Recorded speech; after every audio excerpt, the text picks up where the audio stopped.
दी छोड़ सतगुरु रामपाल जी परमेश्वर जी की जय हो।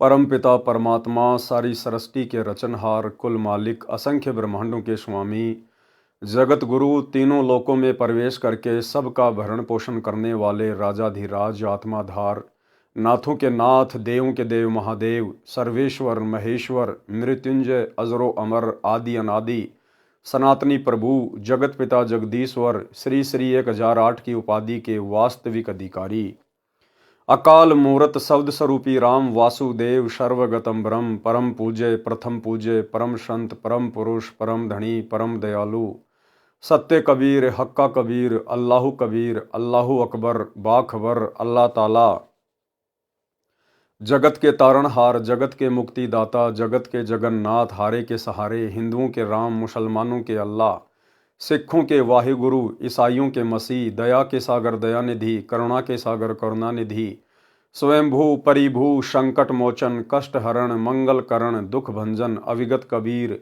निर्विकार निर्विषम परमात्मा अलय अलेख सतगुरु आदि अनादि सतगुरु असली मर्यादा पुरुषोत्तम असली राम असली कृष्ण असली घनश्याम असली मुरारी राजाओं के राजा महाराजाओं के महाराजा शहंशाहों के शहंशाह सम्राटों के सम्राट भगवानों के भगवान अल्लाहों के अल्लाह प्रभुओं के प्रभु मसीहाओं के मसीह सच्चे वाहे गुरु बाबाओं के बाबा पीरों के पीर सेठों के सेठ जगत सेठ सावड़सा सेठ सर्वगुण संपन्न अनंत कोटि कलाओं के स्वामी अनंत कोटि ब्रह्मांडों के नायक योगियों में महायोगी ध्यानियों में महाध्यानी सिद्धों में परम सिद्ध ज्ञानियों में तत्वज्ञानी ब्रह्म ज्ञानी महाज्ञानी परम ज्ञानी सर्वश्रेष्ठ ज्ञानी विज्ञानी युवा कबीर समरथ कबीर असमवात अमित ओजा सच्चे रहनुमा करीम अल्लाह सुभान अल्लाह दुनिया के अंतिम पैगंबर 8 सितंबर 1951 से गांव धनाना जिला सोनीपत हरियाणा भारतवर्ष की पावन भूमि पे प्रकट रियल कल की भगवान श्री नारायण साकार हरि श्री बाबा साहिब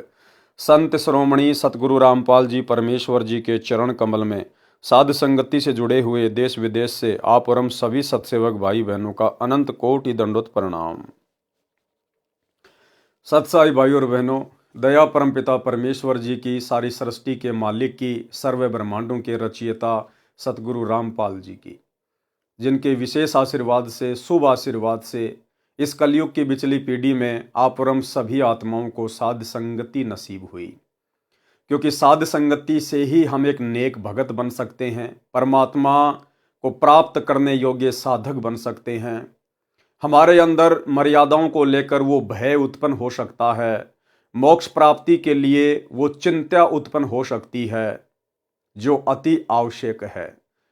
अन्यथा जो भाई बहन साध संगति से नहीं जुड़े हुए हैं, जो वर्तमान समय 2024 तक भी काल प्रेरित सतलोक आश्रम मैनेजमेंट हरियाणा वालों के पीछे ही लगे हुए हैं, गुरुदेव के कलयुगी परिवार के पीछे उनके बेटा बेटी भाई बंधु रिश्तेदारों के पीछे लगे हुए हैं, आप उन भाई बहनों के आचार विचार व्यवहार उनका बोलना चलना उठना बैठना उनकी नियम मर्यादा आप जी देख सकते हैं। यदि कभी आपकी उनसे मुलाकात हो जाए तो आपको पता चलेगा कि साध संगति यदि दिन है तो आश्रमों से जुड़े हुए भाई बहन रात्रि हैं।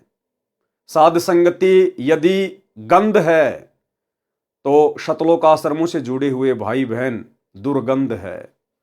आप और हमारे विचारों में गुरुदेव भगवान को लेकर आप और हमारे क्या विचार हैं, आश्रम से जुड़ी हुई आत्माओं के क्या विचार हैं, रात और दिन का अंतर है। और जैसा कि दास आए दिन आप जियों को शतलोक आश्रम मैनेजमेंट हरियाणा के कुकर्मों के विषय में अवगत करवाता ही रहता है कि सतलोक आश्रम मैनेजमेंट हरियाणा ने अर्थात गुरुदेव जी के कलयुगी परिवार ने, उनके बेटा बेटी भाई बंधु रिश्तेदारों ने, इन कोऑर्डिनेटरों ने गुरुदेव भगवान के 2014 बरवाला कांड के बाद इसार जेल जाने के बाद इन्होंने संगत की एक भी मर्यादा सुरक्षित नहीं रखवाई है। इन्होंने हर प्रकार की मर्यादाएं तुड़वा डाली है, क्योंकि ये लोग काल के पक्के एजेंट हैं। इन्होंने केवल अपने इष्ट को प्रसन्न करना है और शतलोक आश्रम मैनेजमेंट हरियाणा का इष्ट है ज्योति निरंजन। भाई और बहनों, भक्ति मार्ग की एक सबसे बड़ी गलती परमात्मा ने बताई है कि भाई और तो चलो छोटी मोटी गलतियां तुम्हारी माफ की जा सकती हैं, जैसे किसी ने शराब पी ली, किसी ने गलती से मांस खा लिया, किसी ने कोई चोरी कर दी, छोटी मोटी और कोई हरकत कर दी, वो तो क्षमा योग्य हैं। परंतु एक भक्ति मार्ग में ऐसी गलती है, यदि वो गलती आपने एक बार भी कर दी तो भाई चांस बहुत कम है कि सतगुरु आपको माफ करे। और वो गलती है 100 वर्ष सतगुरु की पूजा, एक दिन आन उपासी, वो अपराधी आत्मा फिर पड़े काल की फांसी। आन उपासना, अन्य देवी देवताओं की पूजा करना या अन्य देवी देवताओं की पूजा में सहयोग करना, शास्त्र विरुद्ध साधना में सहयोग करना, ये सबसे बड़ी गलती है। इसे परमात्मा माफ नहीं करता है, क्योंकि सतलोक में हमने यही तो गलती की थी। हमारा पूज्य इष्ट, हमारा पूज्य परमेश्वर कबीर परमात्मा सतगुरु रामपाल जी, और हमने सतलोक में आस्था लगा ली इस काल के ऊपर। यानी हमने अपने परमेश्वर से आस्था हटा के और इस काल के ऊपर लगा ली, और परमेश्वर ने उसी गलती के चलते हमें फिर उसी काल के साथ नीचे 21 ब्रह्मांड में भेज दिया। और अभी तक हम यहीं फंसे पड़े हैं, सतलोक गए नहीं हैं। परमात्मा सतलोक उस समय लेके जाएगा जब पूरी तरह से चेक कर लेगा, देख लेगा कि वैसी ही गलती ये आत्माएं फिर से तो नहीं करेंगी। अच्छी प्रकार से धो मांज के फिर परमात्मा हमें सतलोक के लिए तैयार करेंगे। लेकिन यहां सतलोक आश्रम मैनेजमेंट हरियाणा जिस शास्त्र विरुद्ध साधना में सहयोग करने के लिए गुरुदेव भगवान हमें मना करते हैं, हमें बार बार जगाते हैं कि बच्चों, गलत काम करना या गलत काम में सहयोग करना दोनों ही महापाप हैं। लेकिन सतलोक आश्रम मैनेजमेंट हरियाणा है कि उन्हें कोई फर्क ही नहीं पड़ता है। लगता है किसी ने उनके ज्ञान वाली नस काट दी है। जिस प्रकार हम सत्सेवक भाई बहन अपने इष्ट, अपने गुरुदेव भगवान को सदकर्म करके उनकी मर्यादाओं में चलते हुए उन्हें प्रसन्न करने का पूर्ण प्रयास कर रहे हैं, क्योंकि गुरु को प्रसन्न किए बिना हम लाख जन्म भी सतलोक नहीं जा सकते। भक्ति अपनी जगह है, लेकिन गुरु की मेहर विशेष चाहिए। इन बातां के पाइए कर सतगुरु नजर निहाल, और राजी कर सतगुरु रूठे नू। लेकिन दूसरी तरफ सतलोक आश्रम मैनेजमेंट हरियाणा, गुरुदेव का कलयुगी परिवार या कोऑर्डिनेटर अपने इष्ट ज्योति निरंजन को खुश करने का हम सत्सेवकों से कहीं ज्यादा भरकस प्रयास कर रहे हैं, क्योंकि काल ने इनकी स्पेशल ड्यूटी लगा रखी है कि तुम्हारा खुद का तो बेड़ा गर्क हुआ पड़ा है, तुम संत रामपाल जी की संगत का भी बेड़ा गर्क करो। ये स्पेशल काल के एजेंट है, काल के दूत है, क्योंकि सूक्ष्म रूप में कबीर परमेश्वर और ज्योति निरंजन की लड़ाई चल रही है, और धरातल पर उन दोनों के एजेंट आपस में लड़ रहे हैं ज्ञान आधार से। सतगुरु के एजेंट है सतसेवक, और ज्योति निरंजन काल के एजेंट हैं सतलोक आश्रम मैनेजमेंट हरियाणा वाले। और सन 2014 बरवाला कांड के बाद से इन दोनों ही ग्रुपों में, क्योंकि संत रामपाल जी की संगत में 2 पार्ट हो चुके हैं, सबको पता है। एक पार्ट जो बिल्कुल अज्ञान और पाखंड के ढेर पे बैठा है, सतलोक आश्रम मैनेजमेंट हरियाणा। दूसरा ग्रुप साध संगति, जो अपने गुरु को प्रसन्न करने का हर संभव प्रयास करते हैं। वो भले खुद टूट जाएंगे, लेकिन मर्यादा टूटने नहीं देंगे। तो भाई और बहनों, 2025 शुरू हो चुकी है, और सतलोक आश्रम मैनेजमेंट हरियाणा के घटिया कुक्रम रुकने का नाम नहीं ले रहे हैं। अभी कुछ ही दिन पहले सतगुरु रामपाल जी के बड़े लड़के ने समाज के साथ में, विशेषकर जाट समाज के साथ में, क्योंकि सतगुरु रामपाल जी के बेटे की जाति है जाट जाति, उसकी जीव जाति नहीं है, उसकी जाट जाति है, और उसका कोई भगत समाज नहीं है, उसका जाट समाज है। और वो केवल अपने जाट समाज को, अपने जाट भाइयों को प्रसन्न करने में काल प्रेरणा से दिन रात लगा हुआ है, कोई भी मौका नहीं चूकता है। कुछ ही दिन पहले हम सत्सेवक भाई बहनों ने उन लोगों को समझाने के लिए एक वीडियो बनाया था कि भाई आप ये क्या कुकर्म कर रहे हो। ये समाज के लिए धर्मशाला बनवाना, समाज वालों के साथ भाईचारा निभाना, ये भक्ति मार्ग में नहीं चलता। अब हमारी जाति जाट जाति नहीं है, अब हमारी जाति जीव है। हमें अपनी औकात का पता चल जाना चाहिए। अगर मर्यादा में नहीं रहे, सतगुरु के वचन को इसी प्रकार तोड़ते रहे, तो गधे बना के छोड़ दिए जाएंगे, गधे बना के। धनाना की गलियों में घूमोगे, फिर तुम्हारा गधा समाज होगा, गधा समाज।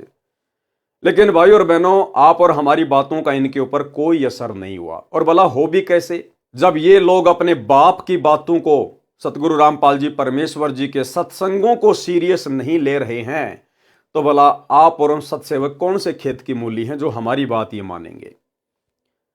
तो हमने तो प्रयास किया था इनको समझाने के लिए, वीडियो बनाकर, कि हो सकता सुधर जाएं, आगे से ऐसी घटिया हरकत ना करें, ना खुद के कर्म फोड़ें और ना बेचारी भोली भाली संगत जो इनको भगत मानकर ज्योति पाठ और दान का पैसा इन आश्रमों में दे रही है, और उसी भोली भाली संगत के दान का दुरुपयोग ये जाट धर्मशाला बनवाने में, स्टेडियम बनवाने में, हॉस्पिटल बनवाने में, राजनीति करने में जो बर्बाद करवाया जा रहा है, तो बेचारी संगत के भी कर्म फूटने से बचें।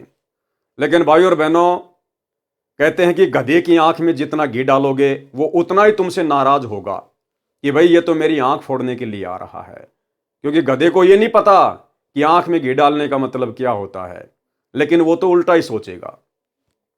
तो आप और हम भगत भाई बहनों की बातों का सतगुरु रामपाल जी परमेश्वर जी के कलयुगी परिवार पे, इन कोऑर्डिनेटरों पे, आश्रम संचालकों के ऊपर कोई असर नहीं हुआ। उल्टा उन्होंने एक नया कांड और कर दिया, एक नया कांड और कर दिया उन्होंने। हाल ही कल ही इन्होंने क्या किया है, हरियाणा के सोनीपत जिले के गोहाना तहसील में, क्योंकि जो गांव धनाना है वो गोहाना तहसील के अंतर्गत आता है, और मुझे तो भाई और बहनों समझ में नहीं आ रहा कि सतगुरु रामपाल जी परमेश्वर जी का कलयुगी परिवार, विशेषकर उनके दोनों बेटे और उनका भाई, ये सारा का सारा भगत समाज का पैसा ये हरियाणा के गोहाना के भगतों के ऊपर ही क्यों लुटा रहे हैं।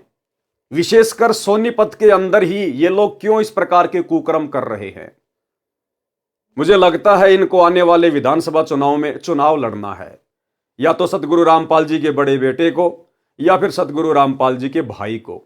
तो पहले से ये लोग अपना वोट बैंक तैयार करने में लगे हुए हैं, लोगों को प्रसन्न करने में लगे हुए हैं, ताकि हमें वोट मिल जाएं और हम छोटे मोटे कोई विधायक बन जाएं। अन्यथा क्यों फिर ये इस प्रकार की मर्यादा तोड़ेंगे। ये कुकर्म, ये घटिया और नीच कर्म, शास्त्र विरुद्ध कर्म सतगुरु रामपाल जी परमेश्वर जी ने तो अपने भक्ति इतिहास में 30 वर्ष हो चुके हैं कभी भी नहीं किया। हमेशा हमें इन शास्त्र विरुद्ध कुकर्मों से दूर रहने की सलाह दी है, लेकिन आज उनका परिवार खुलेआम कर रहा है। हरियाणा के गोहाना में कोई दादा गोसाई गौशाला है, और उस गौशाला में गोहाना के उन लोगों ने, जो उस गौशाला के जो मेंबर हैं, उन सभी लोगों ने मिलकर ये हवन करवाया। ये वाला हवन, आप और हमारे वाला हवन नहीं, जो गुरुदेव ने हमें शास्त्र अनुकूल साधना बताई है ना, कि अपने घर के एक कोने में छोटा सा दीपक ले आओ, उसमें 100 ग्राम, 50 ग्राम, आधा किलो घी डाल दो, और उसमें खड़ी जो है वो बत्ती लगा दो, गाय या भैंस का घी होना चाहिए। वो हो गया हमारा हवन, जो कि शास्त्र अनुकूल है। लेकिन ये दादा गोसाई गौशाला में, गोहाना में, इन लोगों ने एक हवन यज्ञ का आयोजन किया। ये हवन यज्ञ महर्षि दयानंद सरस्वती वाला हवन यज्ञ, बड़ा सा गड्ढा खोद के उसमें लकड़ियां डाल के और घी के लोटे भर भर के डालो, स्वाहा स्वाहा, दुनिया भर का प्रदूषण, दुनिया भर के जीव उसमें मर जाते हैं, और शास्त्र विरुद्ध कर्म। तो गोहाना में वो दादा गोसाई गौशाला वाले मेंबर वो मिलके अपना हवन यज्ञ कर रहे थे। हो सकता है वो सालाना इस प्रकार का यज्ञ उस गौशाला में करवाते हैं, इस मकसद से कि लोग इस अनुष्ठान के बहाने आएंगे और यहां पर कुछ दान धर्म करके जाएंगे। उस गौशाला के पीछे उन लोगों का भी जो है वो परिवार चलता है, और थोड़ी बहुत वहां पर गायों की सेवा भी हो जाती है। तो वो लोग तो स्वाभाविक है, दुनिया भर की गौशाला है, दुनिया भर के लोग हैं, वो अपना शास्त्र विरुद्ध अनुष्ठान करवाते ही रहते हैं। तो गौशाला के लोग अपना शास्त्र विरुद्ध अनुष्ठान करवा रहे थे। ये 12 जनवरी 2025 की बात है। ये शास्त्र विरुद्ध हवन वहां पर हो रहा था। और भाई और बहनों, अब आप आगे जो सुनेंगे तो आप सत्सेवक भाई बहनों के तो दिमाग की बत्ती हिल जाएगी, क्योंकि आप और हमें तो गुरु की मर्यादाओं का पता चल गया है। और बाकी जो आश्रमों से जुड़े हुए भाई बहन हैं, उनके तो सिर में जू भी नहीं रेंगेगी, जू भी, क्योंकि उनकी बुद्धि पे काल बैठा है। उनके अंदर इतना बुद्धि विवेक काल ने छोड़ा ही नहीं है कि वो विचार कर सकें। उन्हें खुद की मर्यादाओं का नहीं पता, भला अन्य बातें वो क्या करेंगे। तो सतलोक आश्रम मैनेजमेंट हरियाणा ने, सतगुरु रामपाल जी परमेश्वर जी के कलयुगी परिवार ने, आश्रम संचालकों ने, जहां पर यह शास्त्र विरुद्ध हवन यज्ञ हो रहा है, इन्होंने जाकर वहां पर उस गौशाला में भंडारा लगा दिया, भंडारा देसी घी का। गुरुदेव के बड़े लड़के ने जाकर कहा कि जी आप ये हवन यज्ञ करो, आप गौशाला में शास्त्र विरुद्ध कुकर्म करो, आप ये अनुपासना करो, और जी भंडारा हम लगाएंगे संत रामपाल जी की तरफ से, सतलोक आश्रम धनाना की तरफ से देसी घी का भंडारा लगाएंगे, चाहे आप कितने भी आदमी क्यों ना बुलवा लीजिए। तो जगत वालों को क्या चाहिए भाई और बहनों, वो तो बड़े प्रसन्न होंगे कि जी हमारा तो खर्चा ही कम हो गया, हम 2 पैसे कमाने के लिए तो ये हवन यज्ञ कर रहे हैं ताकि लोग आए, इस बहाने 2 पैसे देकर जाएं, और हमारा तो खर्चा ही बच गया। अरे इतना बड़ा भंडारा 2-3 हजार आदमियों का, और यदि सतगुरु रामपाल जी का बेटा करवा रहा है तो उससे अच्छी बात और क्या हो सकती है। तो भाई समाज वाले जिनको संत रामपाल जी का ज्ञान नहीं, संत रामपाल जी की मर्यादाओं का ज्ञान नहीं, वो तो प्रसन्न ही होंगे जब उन्हें जाकर कोई इस प्रकार से सहयोग करेगा तो। लेकिन भाई सतगुरु रामपाल जी के विधान अनुसार, उनके सत्संगों के अनुसार ये आन उपासना में सहयोग करने में आता है, आन उपासना में सहयोग करने में। और देखो काल ने कितनी भयंकर चाल चली। काल को पता था कि सीधे सीधे तौर पर ये भगत सतगुरु से ज्ञान लेने के बाद मेरे जाल में नहीं फंसेंगे। काल ने सूक्ष्म चाल चली, सूक्ष्म चाल, और काल ने खड़ा कर दिया बरवाला कांड के बाद गुरुदेव के परिवार को। और इस नादान संगत ने उन काल एजेंटों के ऊपर केवल यह सोचकर अंधविश्वास कर लिया कि ये गुरुजी का भाई है, ये गुरुजी की बेटी है, ये गुरुजी की पत्नी है, ये गुरुजी के बेटे हैं, और ये तो बड़े बड़े कोऑर्डिनेटर हैं जो आश्रम में रहा करते थे गुरुजी के पास 24 घंटे। इस मूर्ख संगत ने इन काल एजेंटों पर आंख बंद करके अंधविश्वास कर लिया। ये अंधविश्वास करना था अपने गुरुजी के ऊपर, अपने गुरुजी के ज्ञान के ऊपर, लेकिन काल ने अंधविश्वास करवा दिया इन अपने एजेंटों के ऊपर। और पिछले 10 वर्षों से जमकर संगत की मर्यादाएं तोड़वाई जा रही हैं, क्योंकि काल चाहता है कि 2028 युग परिवर्तन के दौरान मैं इन भक्तों की चोटी पकड़ के ले जाऊं यहां से, क्योंकि परमात्मा तो कोई रक्षा करेगा नहीं। भाई गुरुदेव का तो काल के साथ एग्रीमेंट है, गुरुदेव तो जबरदस्ती करेगा नहीं, वो तो अपने वचन का पक्का है। तो काल सूक्ष्म रूप से भयंकर तरीके से संगत की मर्यादा तोड़वाने में लगा हुआ है। हालांकि सतलोक आश्रमों से जुड़ी हुई संगत की मर्यादाएं शेष नहीं है, हर व्यक्ति हर प्रकार से खंडित है। इन आश्रमों में जाने वाला और इन नामदान सेंटरों पे जाने वाला एक भी व्यक्ति मर्यादित नहीं है, सुरक्षित नहीं है। कभी भी काल उनकी चोटी पकड़ के ले जा सकता है और ले जा रहा है। लेकिन भाई जब काल किसी को घसीटने पे आता है तो ढंग से घसीटता है, ढंग से उसकी चटनी बना के रख देता है। तो काल वर्तमान में सतलोक आश्रमों से जुड़ी हुई संगत की चटनी बनाने में लगा हुआ, चटनी। और भाई गुरुदेव के परिवार ने, इन कोऑर्डिनेटरों ने भी अपने इस कदर कर्म खराब कर लिए हैं कि आने वाले समय में जब इनके ऊपर आपत्तियों का पहाड़ टूटेगा, इन पे आपत्तियां नहीं आएंगी। आपत्तियां तो बहुत छोटा सा शब्द है, आपत्तियों का पहाड़। और उस समय फिर ये गुरुजी से प्रार्थना करेंगे, रोएंगे, चीखेंगे, चिल्लाएंगे। तो गुरुजी भी इनकी इतनी बड़ी बड़ी गलतियों को देखकर हाथ खड़े कर लेंगे कि बेटा तुम मेरे लिए कोई विशेष नहीं हो, तुम मेरे कोई सगे नहीं हो।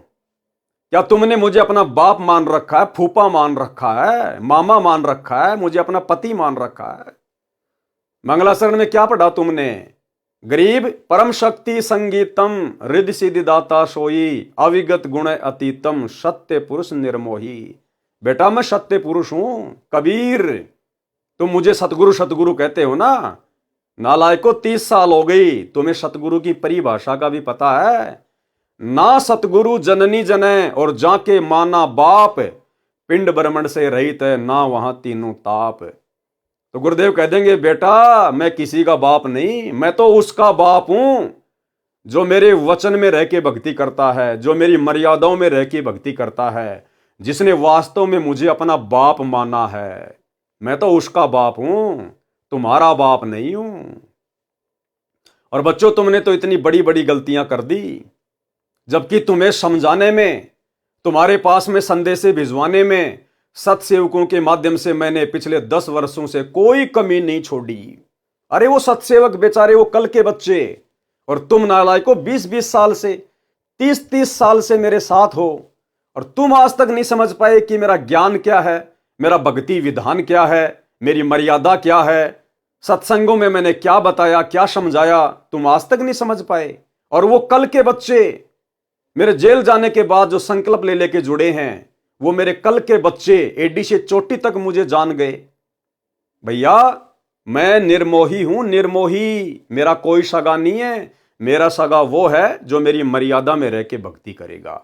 और भाई तुमने तो पहाड़ जैसी गलतियां कर रखी हैं, पहाड़ जैसी गलतियां। मैं भला अब तुम्हारी मदद कैसे कर सकता हूं?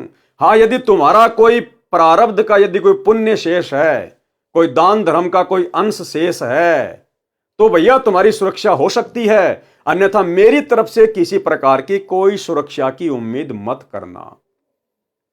तो भाई और बहनों, अब आपको दिखाता हूं ये गोहाना की गौशाला, जिसमें ये आनुपासी लोग, शास्त्र विरुद्ध साधना करने वाले लोग जो गौशाला खोल के बैठे हैं, आम जगत के लोग, इन्होंने अपना वार्षिक अनुष्ठान किया, ये हवन यज्ञ करवाया, और उस हवन यज्ञ में जबरदस्ती एंट्री कार्ड ने करवा दी सतलोक आश्रम मैनेजमेंट हरियाणा की कि जी भंडारा हम करवाएंगे। तो अब आपको दिखाते हैं सतलोक आश्रम मैनेजमेंट हरियाणा का भंडारा। और थोड़े दिन पहले ये लोग जो प्रचार कर रहे थे ना, ये सा न्यूज चैनल हरियाणा, सा न्यूज चैनल हरियाणा, यही सब खबरें डालने के लिए इन्होंने भक्तों की ड्यूटी लगाई थी, गांव गांव गली गली, कि लोगों के मोबाइल हाथ में ले लेके चैनल को सब्सक्राइब करवाओ। ये न्यूज दिखाने के लिए, इस पाखंड को, जिस पाखंड को समाप्त करने के लिए सतगुरु रामपाल जी सतलोक से चल के आए हैं, जिस शास्त्र विरुद्ध हवन को, पाखंड को समाप्त करने के लिए सतगुरु रामपाल जी ने दुनिया से पंगा लिया, यह महर्षि दयानंद के द्वारा शुरू किया गया पाखंड है, जिसके कारण 21 महीने गुरुदेव रोहतक की जेल में रहे, आज 10 साल से हिसार की जेल में बैठे हैं। इसी आन उपासना के अंतर्गत शास्त्र विरुद्ध साधना के तहत किया जाने वाला यह यज्ञ हवन जो गोहाना की उस गौशाला में किया जा रहा है, और उसमें सहयोग करने के लिए पहुंच गया सतलोक आश्रम मैनेजमेंट हरियाणा। तो सोचिए भाई और बहनों, ये सतगुरु के एजेंट हैं या काल के एजेंट हैं? अरे वो जगत वाले अपना अनुष्ठान कर रहे हैं, हमें क्या आपत्ति है, क्या ऑब्जेक्शन है? नालायकों, तुम क्यों जबरदस्ती वहां पे एंट्री लेने चले गए? अरे हमारा क्या लेना देना? जहां पर इस प्रकार के शास्त्र विरुद्ध धार्मिक अनुष्ठान होते हैं, हमने तो उसके आसपास से भी गुजरने में डर लगना चाहिए, आसपास से गुजरने में भी। और जबरदस्ती तुम लोग वहां जाकर भंडारा कर रहे हो।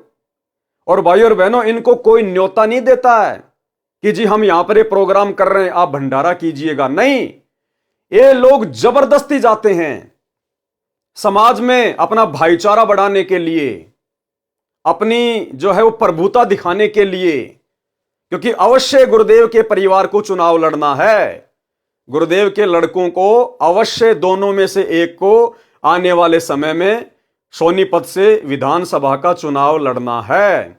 इसीलिए ये लोग जबरदस्ती अपने समाज के अंदर, जाट समाज के अंदर घुसते हैं, जबरदस्ती कहीं भंडारा लगा दिया, कहीं धर्मशाला बनवा रहे हैं, कहीं पर स्टेडियम बना रहे हैं, कहीं पर ये बसें चला रहे हैं, कहीं रोडों का कार्य शुरू किया जा रहा है, कहीं पर एम्बुलेंस चलाई जा रही है। अन्यथा सोचिए भाई और बहनों, क्या पूरे इंडिया में गौशाला केवल हरियाणा के सोनीपत में है क्या? अरे एक ही जिले में है क्या? ये लोग जितने भी कार्य कर रहे हैं शास्त्र विरुद्ध, ये हरियाणा के सोनीपत में क्यों करते हैं? अपने जाट समाज वालों के लिए क्यों करते हैं? अरे बाकी स्टेट में भी तो सतलोक आश्रम खुले हुए हैं, वहां भी तो आसपास में गौशाला हैं, उनके भी तो धार्मिक हवन यज्ञ होते हैं। उधर भी तो अन्य समाज की धर्मशालाएं बन रही हैं। वहां के लोगों को भी तो बसों की आवश्यकता है, एम्बुलेंस की आवश्यकता है। वहां के लोगों के गांवों की भी तो सड़कें खराब हैं। फिर वहां इस प्रकार के कार्य क्यों नहीं किए जा रहे? केवल धनाना गांव के आसपास सोनीपत जिले में और विशेषकर गोहाना तहसील में ही और विशेषकर जाट समाज के अंतर्गत होने वाले कार्य ही क्यों किए जा रहे हैं? क्योंकि ये बेबुद्धि के लोग हैं। कौन? सतगुरु रामपाल जी के दोनों लड़के, ये बेबुद्धि के प्राणी हैं। सतगुरु रामपाल जी का भाई महा बेबुद्धि का प्राणी, और इनको किसी ने बांस के ऊपर चढ़ा रखा है कि भैया समाज में अपनी प्रभुता कायम करो, भाईचारा बढ़ाओ। आने वाले समय में तुमको विधानसभा का चुनाव लड़ना है, तुम्हारे को राजनेता बनना है। और ये ठहरे भंडारा एक्सपर्ट। संत रामपाल जी का परिवार केवल भंडारा एक्सपर्ट है, भंडारा एक्सपर्ट है। आप इनसे कैसा ही भंडारा करवा लो, और मैं गारंटी देता हूं भाई और बहनों, अगर गोहाना तहसील का या सोनीपत जिले का कोई बड़ा नेता, एमपी, एमएलए, अगर उसकी माता की या उसके पिताजी की डेथ हो जाए, निधन हो जाए, और वो एमपी या एमएलए संत रामपाल जी के बड़े लड़के के पास संदेशा भिजवाए कि भाई मेरी माता जी एक्सपायर हो गई है, परसों उसकी 13वीं है, और मैंने तो भाई 5 गांवों को निमंत्रण दे दिया, पूरे गोहाना तहसील को मैंने आमंत्रण दे दिया आने के लिए, भंडारे के लिए, और भाई मैं ये व्यवस्था कर नहीं पाऊंगा, इतना सक्षम नहीं हूं, तो आगे बोलने की जरूरत नहीं है उसको, विधायक को, एमपी को ना। आगे तो फिर काल प्रेरणा से सतगुरु रामपाल जी का बड़ा बेटा बोलेगा कि सरपंच जी टेंशन लेने की जरूरत को नहीं, यो वीरेंद्र पाल जब तक जिंदा है, जब तक यो भंडारा एक्सपर्ट जिंदा है, तब तक कोई दिक्कत को नहीं आने दे। और तुरंत फोन कर देगा सतलोक आश्रम धनाना में वहां के भंडारी को, राजवीर दास को, कि भाई राजवीर दास करिए, मूर्खों की सेना तैयार, और भाई भंडारा लगाना है यहां पे। मंत्री जी की माता जी की 13वीं चल रही है, इन्हें कोई फर्क नहीं पड़ता, क्योंकि यहां इस गौशाला में भी इन्होंने जाकर भंडारा लगा दिया जहां पर आन उपासना हो रही है, तो वो 13वीं भी आन उपासना है, और ये इस प्रकार का महर्षि दयानंद सरस्वती वाला हवन यज्ञ भी आन उपासना है। इन्हें कोई फर्क नहीं पड़ता भाई और बहनों, इन्हें केवल भाईचारा निभाना है, समाज में अपनी जो प्रभुता है उसको कायम करना है, क्योंकि इन लोगों ने चुनाव लड़ना है। तो अब ये छोटा सा वीडियो दास आपको दिखाना चाहेगा, देख लीजिएगा आप। इन्हीं सतलोक आश्रम वालों ने, इन बेबुद्धि के इंसानों ने अपने खुद के न्यूज चैनल पे डाला है, सा न्यूज हरियाणा, और क्या कह रहे हैं सुन लीजिएगा। हवन यज्ञ के साथ साथ भंडारे और रक्तदान का कार्यक्रम भी आयोजित हुआ। खास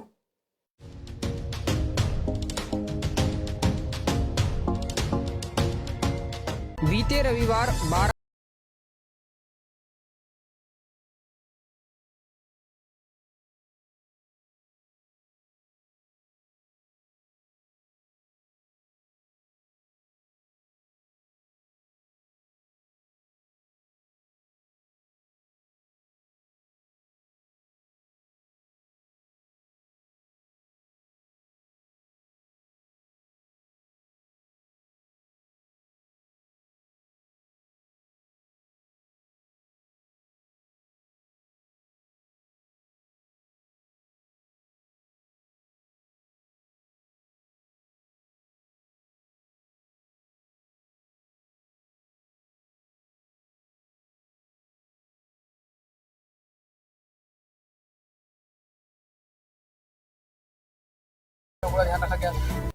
12अब ये जगत वालों से इंटरव्यू ले रहे हैं सतलोक आश्रम मैनेजमेंट हरियाणा वाले कि यहां पर दादा गोसाई धर्मशाला में जो भंडारा लगाया गया है, आपको भंडारा कैसा लगा? तो जगत वाले भैया जो बेचारे डालडा का भंडारा खाते हैं, कहीं भी जाते हैं डालडा के उनको लड्डू मिलते हैं, डालडा का चूरमा मिलता है, तो जब उनको देसी घी का खाना मिलेगा तो वो तो बड़ाई करेंगे करेंगे। अरे जगत वालों को मुफ्त में खाने को मिल जाए, इससे अच्छा और क्या है? और जगत वाले क्यों नहीं बड़ाई करेंगे खा के भाई? क्योंकि ना बेचारों को संत रामपाल जी के ज्ञान का पता, ना इनको उनकी मर्यादाओं का पता। अगर ये किसी भगत का इंटरव्यू लें जो साध संगति से जुड़ा हुआ है तो 2 मिनट में इनकी धोती सी धो के रख देगा कि क्या भंडारा, नालायकों क्यों अपने कर्म खराब कर रहे हो, क्यों संगत की ऐसी तैसी करवा रहे हो। तुम्हारे बाप सतगुरु रामपाल जी ने कौन से दिन इन धार्मिक शास्त्र विरुद्ध इन हवन यज्ञों में सहयोग किया था। अरे 30 साल हो गई, क्या संत रामपाल जी के समय ये शास्त्र विरुद्ध धार्मिक अनुष्ठान नहीं होते थे क्या कभी संत रामपाल जी ने कभी भंडारा लगाया क्या। शतलोक आश्रम बरवाला के या करोथा के अलावा कभी सतगुरु रामपाल जी ने इस प्रकार जगत वालों के लिए आन उपासना में सहयोग करते हुए भंडारा लगाया क्या। क्यों अपने कर्म फोड़ रहे हो, भक्ति कर लो बैठ के। ये काल तुम्हारे सिर पर खड़ा होके नंगा नाच रहा है, आने वाले समय में तुम्हारी दुर्गति करवाएगा। लेकिन ये बेचारे इन लोगों के इंटरव्यू लेते हैं जो उस भंडारे में खाना खाते हैं। अब देसी घी का भंडारा खा के आदमी बुराई थोड़ी करेगा। और वैसे भी ये जगत वाले बेचारे, इनको क्या पता संत रामपाल जी का क्या नियम है, क्या मर्यादा है। तो ये इनके इंटरव्यू ले रहे हैं और फिर अपनी जो है वो प्रभुता के लिए फिर अपने न्यूज चैनल पे डालते हैं। इनको इतनी भी शर्म नहीं है कि नालायकों, जब भगत समाज इन वीडियो को देखेगा तो सारे तो तुम्हारी तरह काल प्रेरित नहीं है, सारे तो तुम्हारी तरह कोई बेबुद्धि वाले नहीं है। इन आश्रमों में भी बहुत अच्छी अच्छी आत्माएं फंसी हुई हैं। कोई तो विचार करेगा। तो ये बुद्धि भी भाई और बहनों परमात्मा ने इनकी ऑफ कर रखी है कि ये नालायक तो संभलने वाले नहीं है, सुधरने वाले नहीं है। मेरे बेटा बेटी भाई बंधु रिश्तेदार कोऑर्डिनेटर, ये तो सुधरने वाले नहीं है। इनको तो अगले जन्म में गधा बनना ही बनना है। इन्होंने तो भयंकर अपने कर्म फोड़ लिए। लेकिन इन लोगों के द्वारा काल जो कुकर्म करवा रहा है, कम से कम इन वीडियो को देखकर उन आश्रमों में जाने वाली संगत में से कुछ भाई बहन तो समझेंगे। वो तो इन लोगों को ज्योति पाठ और दान का पैसा देके इन मर्यादा विहीन लोगों के संचालन में इन आश्रमों में जा जाके अपने कर्म फोड़ने से बचेंगे। बस यही चाहते हैं परमात्मा कि मेरी आत्माएं उन आश्रमों से निकल जाएं इनके कुकर्मों को देखकर। इसलिए परमात्मा इनकी बुद्धि ऑफ कर देते हैं और इन्हीं के कुकर्मों के वीडियो इन्हीं के हाथों से इन्हीं के चैनल पर डलवा देते हैं। और वो वीडियो परमात्मा फिर मुझ दास तक पहुंचा देता है। दास फिर सतगुरु आशीर्वाद से उसका पोस्टमार्टम करके आप लोगों के सामने पेश कर देता है। फिर कल को कोई भी सतगुरुदेव भगवान को उलाना देने वाला नहीं होगा कि गुरुजी मुझे पता नहीं था, गुरुजी मुझे किसी ने बताया नहीं था। तो ये जगत वालों का इंटरव्यू ले रहे हैं।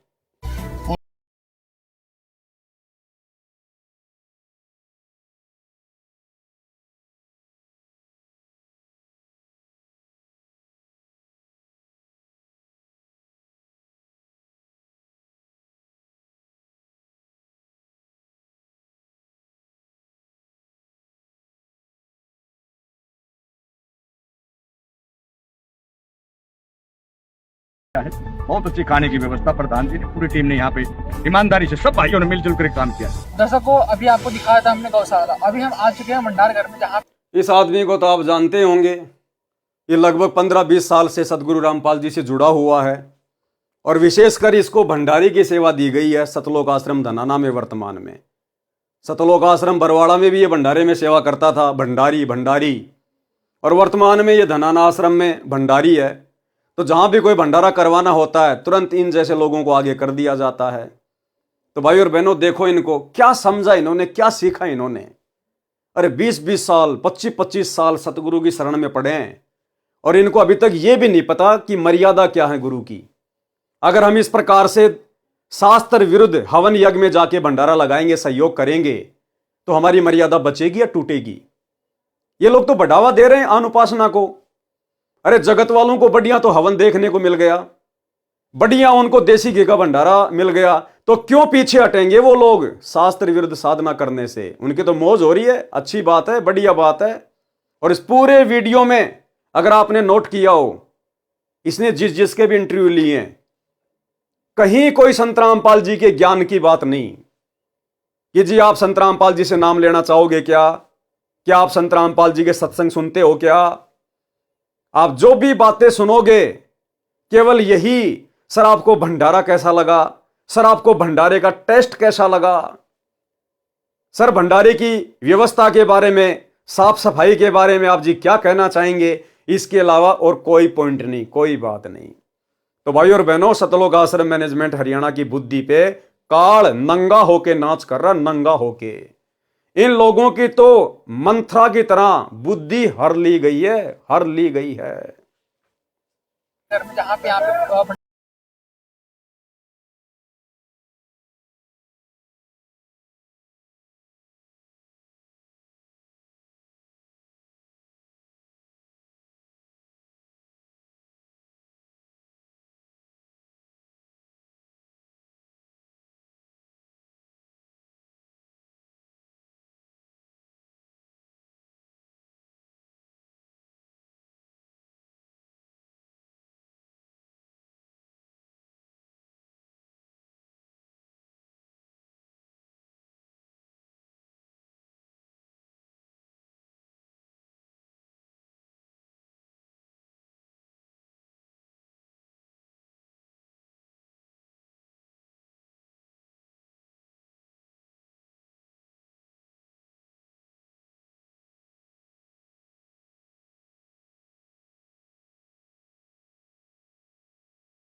तो भाई और बहनों, ये छोटी सी जानकारी थी जो आप सभी भगत भाई बहनों को देनी थी, क्योंकि दास की तो ड्यूटी, दास की सेवा परमात्मा ने यही लगा रखी है कि परमेश्वर ने जिन आत्माओं को चुन लिया है सतलोक के लिए और साथ संगति से जोड़कर परमात्मा जिनकी ट्रेनिंग ले रहे हैं, उन्हें योग्य बना रहे हैं, जो थोड़ी बहुत कमियां हमारे अंदर है परमात्मा उनको दूर करवा रहे हैं।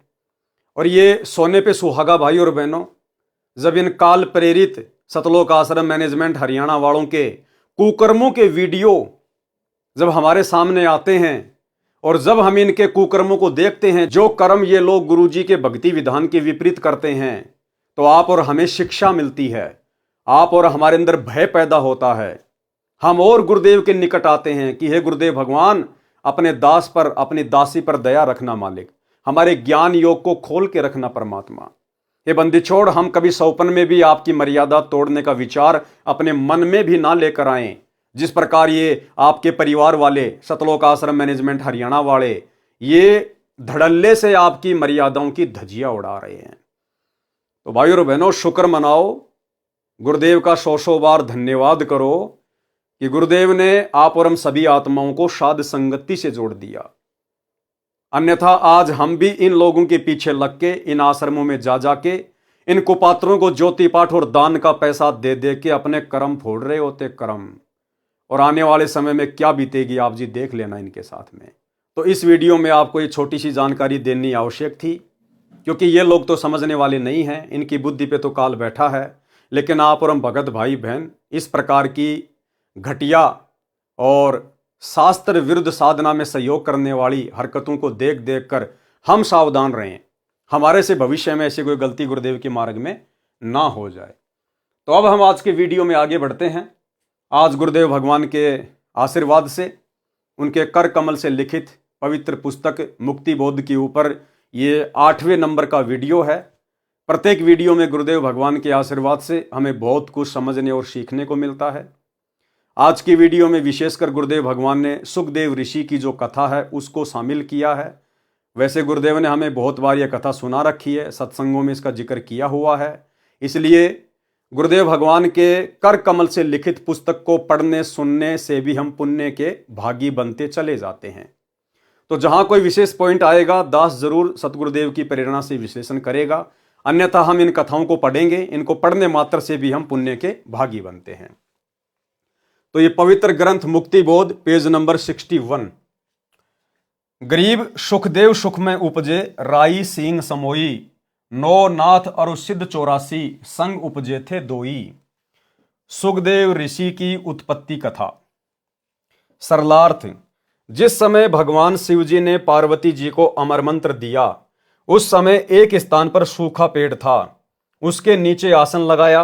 कारण यह था कि इस अमर नाम को कोई अन्य जीव सुन ले और वह भी अमर हो जाए, और बुरे स्वभाव का जीव यदि आध्यात्मिक शक्ति संपन्न हो जाएगा तो वह उसका दुरुपयोग करके भले व्यक्तियों को सताएगा। क्या कह रहे हैं परमात्मा? पॉइंट पे ध्यान देना भाई और बहनों।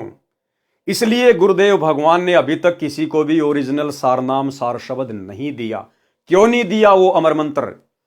क्योंकि गुरुदेव भगवान को पता है कि यदि ओरिजिनल सारनाम दे दिया गया तो सारनाम लेने के बाद उसका जाप करने से, सुमरण करने से भगत में जुबान सिद्धि आ जाती है, जुबान सिद्धि। और परमेश्वर को पता था कि ये मंत्र यदि मर्यादा विहीन के हाथ लग गया, यदि किसी ऐसी आत्मा को दे दिया गया जो इस मंत्र का जाप भी करेगा और मर्यादा भी तोड़ के रखेगा, तो मर्यादा तोड़ने से तो आएगी उसके अंदर दुर्बुद्धि काल प्रेरणा से, और ये अमर मंत्र जाप करने से आएगी उसमें शक्ति। वो तो सत्यानाश कर देगा, समाज का सत्यानाश।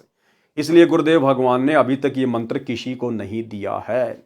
और वही बात यहां है, क्या है कि शंकर भगवान पार्वती को एकांत स्थान में लेके गए कि जहां पर उस मंत्र को कोई सुन ना ले। कौन सा मंत्र? वो सोहम मंत्र, प्रथम मंत्र जो आज हमें गुरुदेव ने 7 मंत्र दिए हैं, उसके बीच बीच के 5 मंत्र देवी देवताओं के, वो 5 मंत्र भी सुनाने के लिए शंकर जी अपनी पत्नी पार्वती को एकांत स्थान पर लेके गए ताकि कोई व्यक्ति इनको सुन ना ले। यदि किसी ऐसे वैसे अनधिकारी व्यक्ति ने यह मंत्र सुन लिए तो उसके अंदर शक्ति आ जाएगी, शक्ति, और फिर वो समाज के लिए घातक सिद्ध हो सकता है। तो भला सतगुरु रामपाल जी परमेश्वर मंत्रों के बाप अमर मंत्र को, सार नाम को, भला ऐसे किसी को कैसे दे देंगे? सतगुरु रामपाल जी तो अंतर्यामी हैं, उन्हें तो आगे पीछे सब कुछ पता है कि कौन मर्यादा में है, कौन आगे चल के मर्यादा तोड़ेगा, कौन जाके काल की गोद में बैठेगा, कौन अधिकारी है कौन नहीं है। तो गुरुदेव भगवान भला ऐसे कैसे किसी को सार नाम सार शब्द दे देंगे? उसके बाद तो जुबान सिद्धि आ जाती है। और अगर इनको वो सार नाम अमर मंत्र दे दिया होता तो भाई और बहनों, गुरुदेव के जेल जाने के बाद शतलोक आश्रम मैनेजमेंट हरियाणा के गुरुदेव के परिवार के कुक्रम भी आपके सामने हैं। तो गुरुदेव भगवान को तो ये सारे कुक्रम पहले ही दिखाई दे रहे थे, बरवाला कांड से पहले। इसलिए गुरुदेव ने किसी को भी सार नाम सार शब्द नहीं दिया। मालिक को पता था ये सत्यानाश कर देंगे, सत्यानाश। और सबसे पहले तो जुबान सिद्धि से बद्दुआ दे दे के मेरे सत्सेवक बच्चों को मार देंगे ये, क्योंकि मेरे सत्सेवक बच्चे आगे चलकर इनके अज्ञान और पाखंड की डंके की चोट पे पोल खोलेंगे, डंके की चोट पे। और जब आज ही ये लोग हमारा जीना दूभर कर रहे हैं, हमारे ऊपर मुकदमे लगा दिए, जेल करवा दी, साथ संगति में आके मार पिटाई करते हैं, घरों में घुस घुस के गुंडे ला ला के हमारे साथ मार पिटाई करवाते हैं, तो गुरुदेव को क्या इन बातों का पता नहीं था कि अगर इनको वो सार नाम सार शब्द दे दिया तो इनको तो पुलिस और गुंडों की भी जरूरत नहीं पड़ेगी, ये तो जुबान सिद्धि से बद्दुआ दे दे के मेरी संगत का सत्यानाश कर देंगे। इसलिए परमात्मा ने अभी तक वो अमर मंत्र किसी को नहीं दिया। वो अमर मंत्र के लिए परमात्मा अब अपनी आत्माओं को साथ संगति से जोड़ के योग्य बना रहे हैं। तो क्या कहा शंकर जी ने, क्या कारण था? कारण यह था कि इस अमर नाम को कोई अन्य जीव सुन ले और वह भी अमर हो जाए, और बुरे स्वभाव का जीव यदि आध्यात्मिक शक्ति संपन्न हो जाएगा तो वह उसका दुरुपयोग करके भले व्यक्तियों को सताएगा। जिस प्रकार ये मैनेजमेंट वाले बुरे स्वभाव के व्यक्ति आज हम भले आदमी सत्सेवकों को सता रहे हैं, तो वह उसका दुरुपयोग करके भले व्यक्तियों को सताएगा। इसलिए सब गुरुजन एकांत स्थान पर केवल उपदेश देने योग्य हुए व्यक्तियों को ही बैठाकर नाम देते हैं। भगवान शंकर जी ने अपने हाथों से ताली बजाई, जिसका भयंकर नाद यानी शोर हुआ। आसपास के पशु तथा पक्षी डरकर दूर चले गए। सूखा वृक्ष इसलिए चुना था कि कोई पक्षी आएगा तो तुरंत दिखाई देगा। उस वृक्ष की खोगर यानी वृक्ष के थोते तने में मादा तोते ने अंडे पैदा कर रखे थे। एक अंडा अस्वस्थ था, अन्य स्वस्थ थे। वे शंकर जी की ताड़ी यानी हाथों की आवाज से ही पक्षी बनकर उड़ गए। वह खराब गंदा हुआ अंडा रह गया। जिस जीव को वह अंडा प्राप्त हुआ था वह उस अंडे में बैठा था, उसके परिपक्व होने तथा स्वयं को शरीर प्राप्त करने का इंतजार कर रहा था।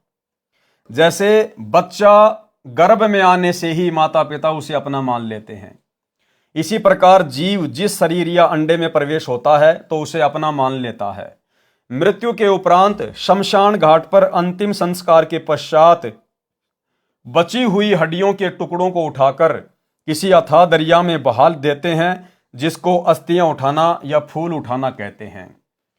अब आम समाज में जब कोई व्यक्ति मर जाता है, स्त्री या पुरुष, उसके बाद उनकी हड्डियों को गंगा जी में क्यों जल प्रवाहित करके आते थे, उसका क्या कारण था, जो आज एक परंपरा बनी हुई है। उसका कारण यही था भाई और बहनों कि शास्त्र अनुकूल साधना तो थी नहीं, और मरने के बाद में फिर क्या होगा, वो प्रेत योनि में जाएगा या फिर वो नरक में जाएगा। यदि शरीर छूटने के बाद में किसी को प्रेत योनि मिल गई तो वो प्रेत सीधा सूक्ष्म रूप में अपने उसी गांव, अपने उसी घर में आता है, और घर में आने के बाद फिर वो देखता है कि यहां तो सब रो रहे हैं, क्यों रो रहे हैं, मैं तो आ गया। अब उसको ये नहीं पता कि मेरा शरीर छूट गया, और वो घर वालों से कहता है, बातें करता है कि तुम क्यों रो रहे हो, मैं आ गया, मैं जिंदा हूं, आगे लिखा हुआ इसमें। लेकिन जो दूसरे जो प्रेत होते हैं, क्योंकि भाई और बहनों अनगिनत प्राणी प्रेत योनि में, भूत योनि में आप और हमारे चारों तरफ घूमते रहते हैं, वो सूक्ष्म शरीर में होते हैं, इसलिए हमें दिखाई नहीं देते। और एक सत्संग में गुरुदेव भगवान ने बताया कि प्रत्येक स्त्री या पुरुष के अंदर भूत रहते हैं, प्रेत रहते हैं। अब ये बात अलग है कि उनके संस्कारवश वो उनको दुखी नहीं करते, उनको परेशान नहीं करते। बाकी सबके अंदर प्रेत हैं, सबके अंदर भूत हैं, केवल हम भक्तों को छोड़कर, सतगुरु रामपाल जी परमेश्वर जी के मर्यादित भक्तों को छोड़कर सभी के अंदर भूत प्रवेश हैं, जो है प्रेत प्रवेश हैं। तो जब वो प्रेत योनि प्राप्त करके सीधा अपने घर पे आता है तो घर वालों से कहता है कि तुम रो क्यों रहे हो, मैं आ तो गया। लेकिन घर वाले उसको सुन नहीं सकते, उसको देख नहीं सकते। फिर अन्य जो प्रेत होते हैं, जो घूम रहे होते हैं वहां पर, जिनको एक्सपीरियंस हो जाता है इस बात का, वो कहते रहे भाई तू सूक्ष्म शरीर में है और ये तेरे को सुन नहीं सकते, तेरे को देख नहीं सकते ये। फिर उसको चिंता बनती है कि फिर मेरा शरीर कहाँ है। फिर उसको याद आया कि मेरे को तो शमशान घाट में लेके गए थे। फिर वो शमशान घाट में जाता है और वहां जाके उसका शरीर तो मिलता नहीं। फिर वहां जो हड्डियां वड्डियां होती हैं, वो उन हड्डियों को अपना शरीर समझ के उनसे चिपक जाता है, वो उनसे चिपक जाता है। और फिर क्या करता है, वो अपने घर वालों को परेशान करता है, दुखी करता है, उनके काम धंधे में जो है वो नुकसान कर देता है, उनके जो है वो पशुओं में नुकसान कर देता है। तो फिर जो अन्य लोग थे, जो पंडित, जो ब्राह्मण लोग थे, उन्होंने बताया कि साहब ऐसी ऐसी बात है, वो प्रेत योनि को प्राप्त है और वो तुम्हें दुखी कर रहा है। तो फिर मरने के बाद में कि भाई जब तक उसका ऊपर हिसाब किताब पूरा होगा तब तक हम इसकी हड्डियों को किसी ऐसी जगह पे डाल के आ जाते हैं जहां पर ये जा ना सके, जहां इसको मालूम ही ना पड़े कि मेरी हड्डियां कहां गई। तो इस परेशानी से बचने के लिए ये गंगा जी में अस्थियां प्रवाहित करने की परंपरा चली थी। अब हम हो गए सतगुरु रामपाल जी के भगत, हमें मिल गई शास्त्र अनुकूल साधना, तो हम प्रेत बनेंगे नहीं। और जो हमारे परिवार के मेंबर हैं, जो रिश्तेदार हैं, जो सतगुरु रामपाल जी की भक्ति नहीं कर रहे, वो बनेंगे प्रेत। अगर वो प्रेत बनेंगे तो वो हमें किसी प्रकार का कोई नुकसान दे नहीं सकते, क्योंकि हम तो सतगुरु के शरण में हैं, हमारे ऊपर उनका कोई किसी प्रकार का प्रभाव नहीं होगा। तो ना तो हमने किसी भी उपदेशी भाई बहनों की अस्थियों को जलाने के बाद गंगा जी में डालना है, हमने छेड़ना ही नहीं, पड़ी रहो वहां पे, हमारे लिए कुछ नहीं है। ना हमने जमीन में दाबना, ना हमने कहीं उठा के फेंकना। भक्तों की हड्डियों को और रिश्तेदारों का तो फिर मतलब ही क्या रह गया, उनकी हड्डियों को उठाना, गंगा जी में ले जाना, हम इस पाखंड में सहयोग नहीं करेंगे। और दूसरा क्या था भाई और बहनों, जब वो प्रेत आता था, शमशान में जाता था, हड्डियों से चिपक जाता था, उसके बाद जो ये सेवड़े होते हैं जंत्र मंत्र करने वाले, ये जंत्र मंत्र करके और उस आत्मा को अपने वश में कर लेते थे। और यदि किसी का कोई मूठ छोड़नी हो, किसी के ऊपर कोई वशीकरण करना हो, किसी का कोई बुरा करना हो, कोई हानि करनी हो, तो लोगों से पैसे वासे लेके ये फिर उन आत्माओं का वहां पर ये दुरुपयोग किया करते थे। तो इस कारण से भी ये जो एक जो परंपरा थी अस्थियों को गंगा जी में डालने की, ये शुरू हुई थी। लेकिन अब ये परंपरा आप और हमारे लिए नहीं है। हम सच्चे गुरु की शरण में आ गए, सर्वशक्तिमान परमात्मा की शरण में आ गए, जिस परमात्मा से ये भूतों का नाथ काल भगवान भी डरता है, कांपता है। फिर भला ये छोटे मोटे भूत प्रेत आप और हमारा क्या बिगाड़ लेंगे। ना हमने अपने किसी रिश्तेदार का इस पाखंड में सहयोग करना है। तो फिर बाद में वो प्रेत उसको बताते हैं कि भैया ना तेरे को कोई देख सकता, ना तेरे को कोई सुन सकता है। तो ठीक इसी प्रकार भाई और बहनों, वो जो जीव आत्मा थी, जो उस पेड़ के खोगर में, जो उस गंदे अंडे में थी, वो उसी को अपना शरीर मान के उससे चिपकी हुई बैठी थी।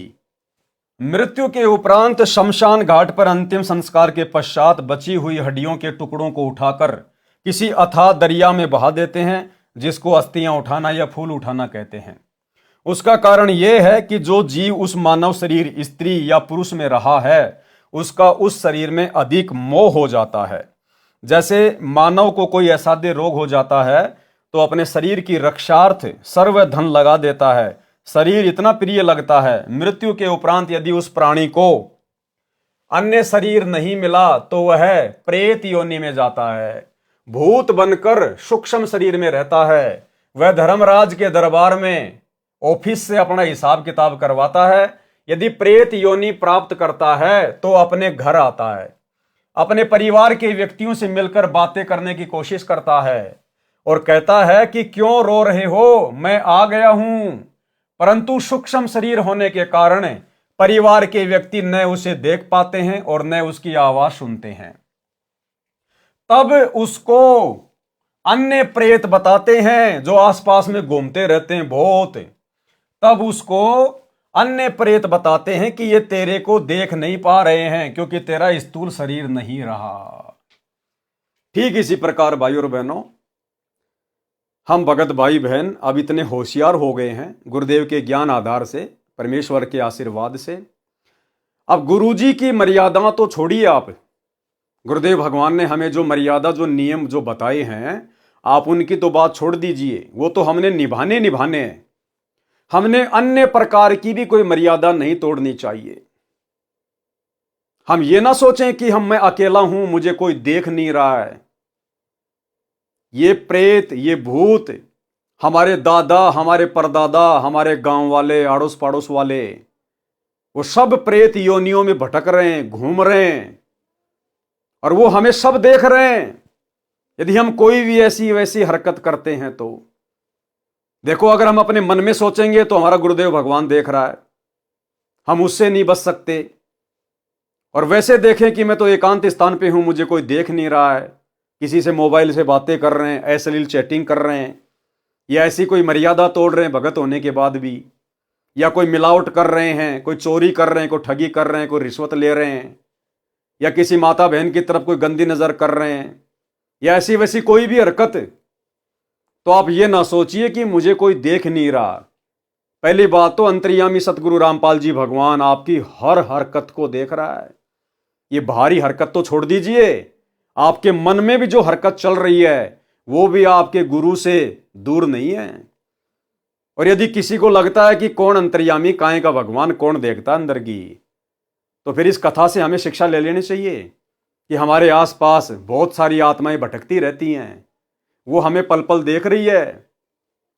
और जब हम वो कुकर्म करते हैं तो आपस में फिर हमारे जो पूर्वज होते हैं, जो गांव वाले होते हैं, फिर वो आपस में बातें करते हैं कि देख ये नालायक गधा इंसान, हमारा तो शरीर छूट गया, हम तो दुखी हो रहे हैं। ये भी भूत बनने की तरफ आगे बढ़ रहा है और उसको समझाने का प्रयास करते हैं। वो चिल्लाते हैं लेकिन नालायक ये काम मत कर, पर नारी को देखिए बहन बेटी के भाव, कहे कबीर कामनाश का यही सहज उपाय।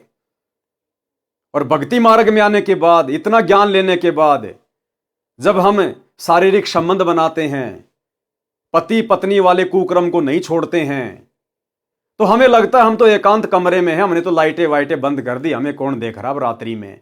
वो तुम्हारे दादा परदादा, तुम्हारी दादी, तुम्हारे गांव वाले, अन्य वो प्रेत, वो तुम्हारे वो मजे लेते रहते हैं।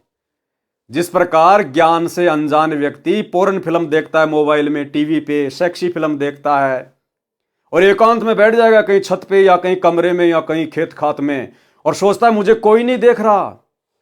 लेकिन वहां उसके दादा परदादा गांव वाले जो प्रेत बन के घूम रहे हैं वो सब देख रहे हैं, वो मजे भी लेते हैं उनके और धिक्कारते भी हैं कि बेटा बहुत अच्छी बात है, देख देख कर कुकर्म, जल्दी भूत बनेगा, हमारे भूत समाज का नाम रोशन करेगा, हमारे भूत समाज की, हमारे जो प्रेत समाज की जनसंख्या बढ़ाएगा तू, बहुत अच्छी बात है बेटा कर। तो भाइयों और बहनों, हमें हर तरफ से काल ने बांध रखा है, हम सुरक्षित नहीं हैं। हमें लगता है कि मैं एकांत में हूं, मुझे कोई देख नहीं रहा है। हमारे ऊपर पल पल नजर हमारे गुरुदेव भगवान की तो है ही है, यहां की भी अन्य आत्माओं की हमारे ऊपर पल पल नजर रहती है। इसलिए ये ना सोचें कि मैं सुरक्षित हूं, सुरक्षित यहां कोई नहीं है।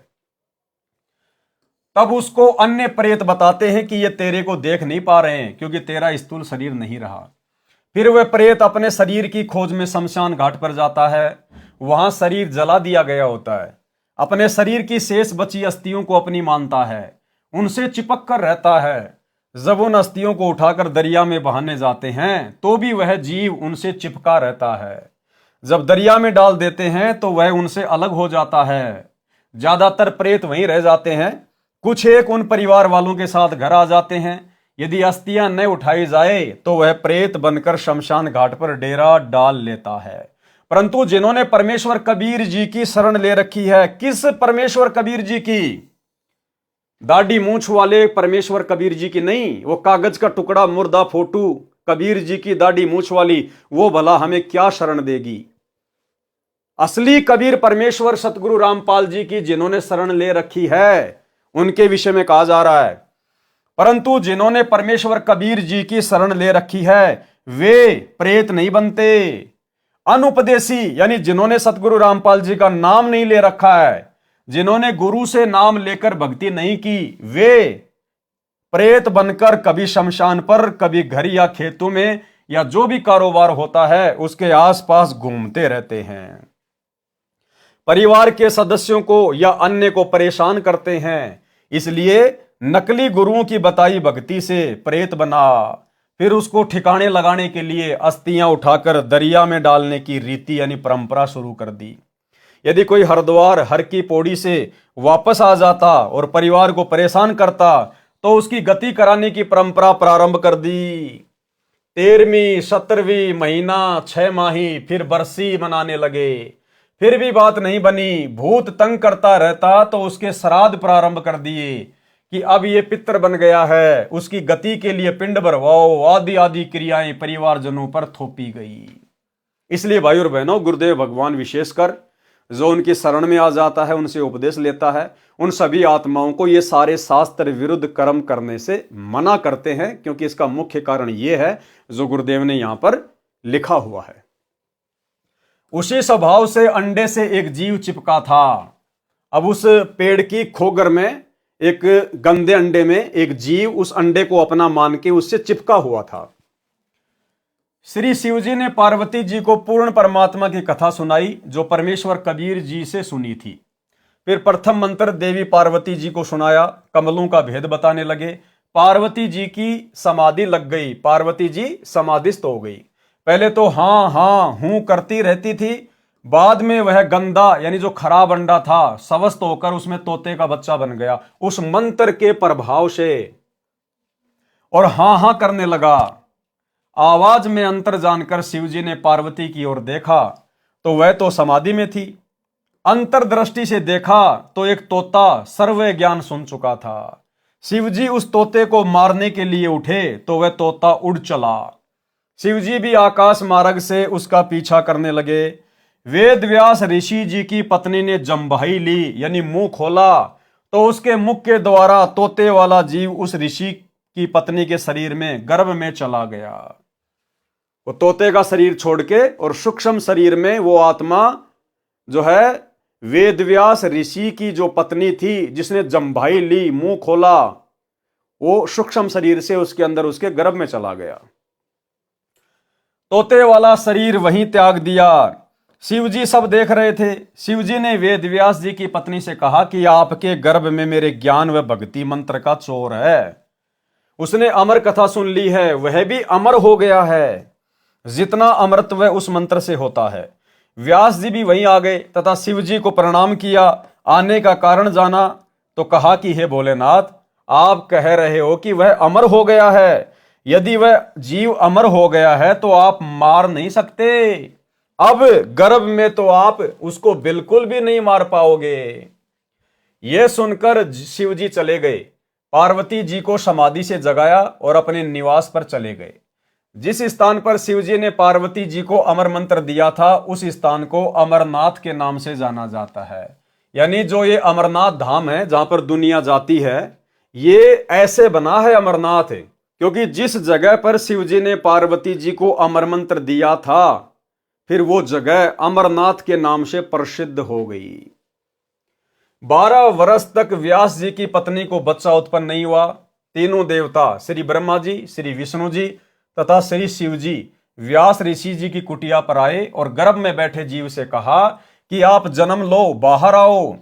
गर्भ में जीव को अपने पूर्व के जन्मों का ज्ञान होता है। जीव ने कहा, स्वामियों, बाहर आते ही आपकी माया, तीनों गुणों का प्रभाव जीव को भूल भुलैया में डाल देता है।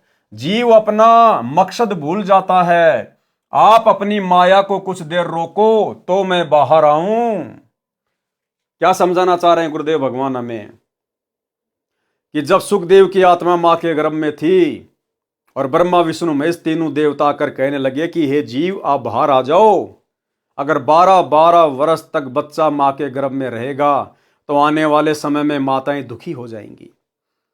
अब सुखदेव मां के गर्भ में, और मां के गर्भ में जीव को आगे पीछे सब पता होता है। और ये मनुष्य जन्म क्यों मिलता है? 84 लाख योनियों से भिन्न जो परमेश्वर ने हमें अपने जैसा रूप दिया है, नर नारायण दे, ये क्यों मिलता है? उस जीव को सब पता चल जाता है। और उसको यह भी पता चल जाता कि असंख्यों बार मेरे को मनुष्य जन्म मिले, स्त्री और पुरुष के। और जैसे ही हम बाहर आते हैं मां के गर्भ से, ये ब्रह्मा विष्णु महेश की माया हमें सब कुछ भुला देती है, जिस कारण से वो जीव मां के गर्भ से बाहर नहीं आ रहा था। यानी गुरुदेव हमें समझाना चाहते हैं इस सुखदेव ऋषि की कथा के माध्यम से कि इस मनुष्य जन्म का, चाहे स्त्री हो या पुरुष हो, इसका मेन मकसद केवल अपनी आत्मा का कल्याण करवाना है। और गुरुदेव समझाना चाहते हैं कि बच्चों, तुम्हारे ऊपर शुक्र मनाओ, कितनी बड़ी दया हुई, कितनी बड़ी मेहर हुई। लाखों प्राणी रोजाना जन्म लेते हैं और लाखों प्राणी रोजाना मर जाते हैं। ना उनको भक्ति का पता चलता, ना उनको सतगुरु का पता चलता, ना उनको मोक्ष का पता चलता। ना कोई आत्मज्ञान है, ना कोई परमात्म ज्ञान है। और शुक्र मनाओ कि परमात्मा ने तुम्हें मां के गर्भ से बाहर आने के बाद ब्रह्मा विष्णु महेश की माया ने जो सब कुछ भुला दिया था, तुम्हें कुछ भी याद नहीं था। आम दुनिया की तरह तुम भी उसी जोड़ जुगाड़ में लग गए 2 रोटी के चक्कर में, और तुम्हें सतगुरु ने आकर सब कुछ बताया, समझाया। तो शुक्र मनाओ।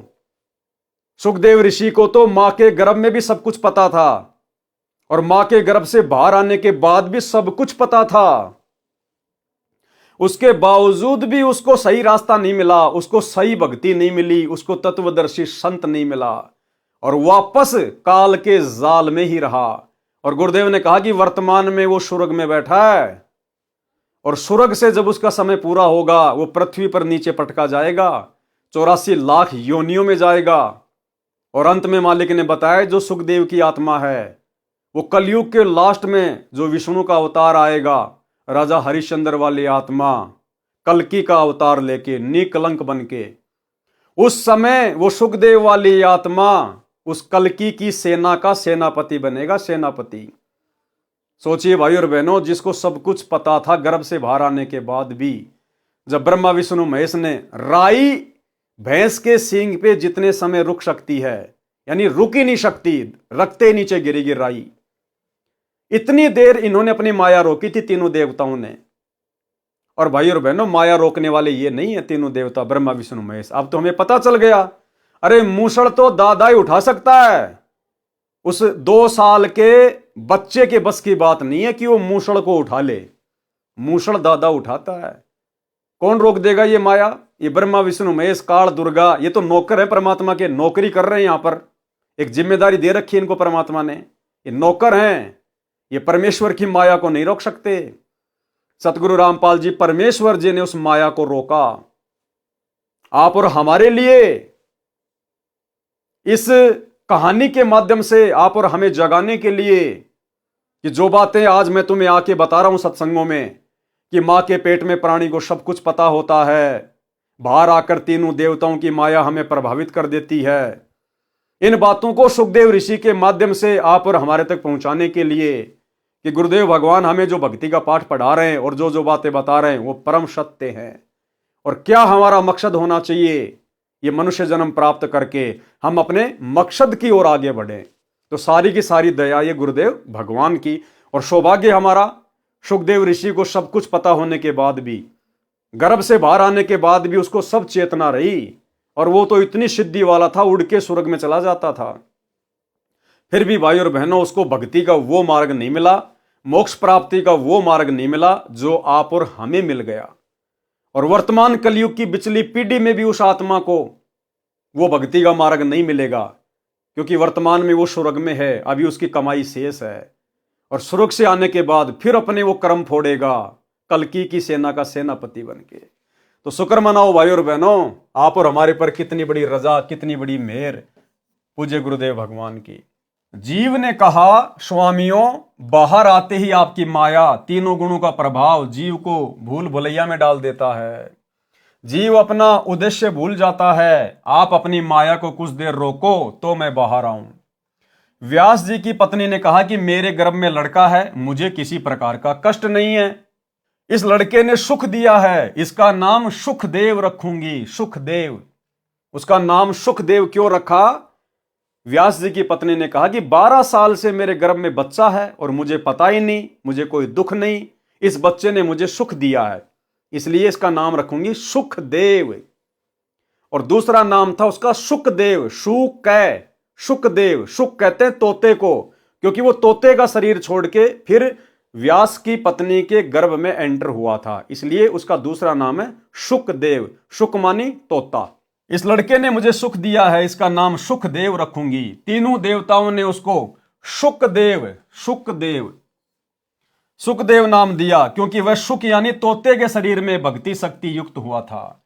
तीनों देवों ने कहा कि हे सुखदेव, हम अपनी गुण शक्ति को केवल इतनी देर तक रोक सकते हैं जितनी देर गाय या भैंस के सींग पर राई का दाना टिक सकता है। अब बताओ भाई और बहनों, ये तीनों गुणों की माया कितनी भयंकर है, आंधी की तरह चलती है।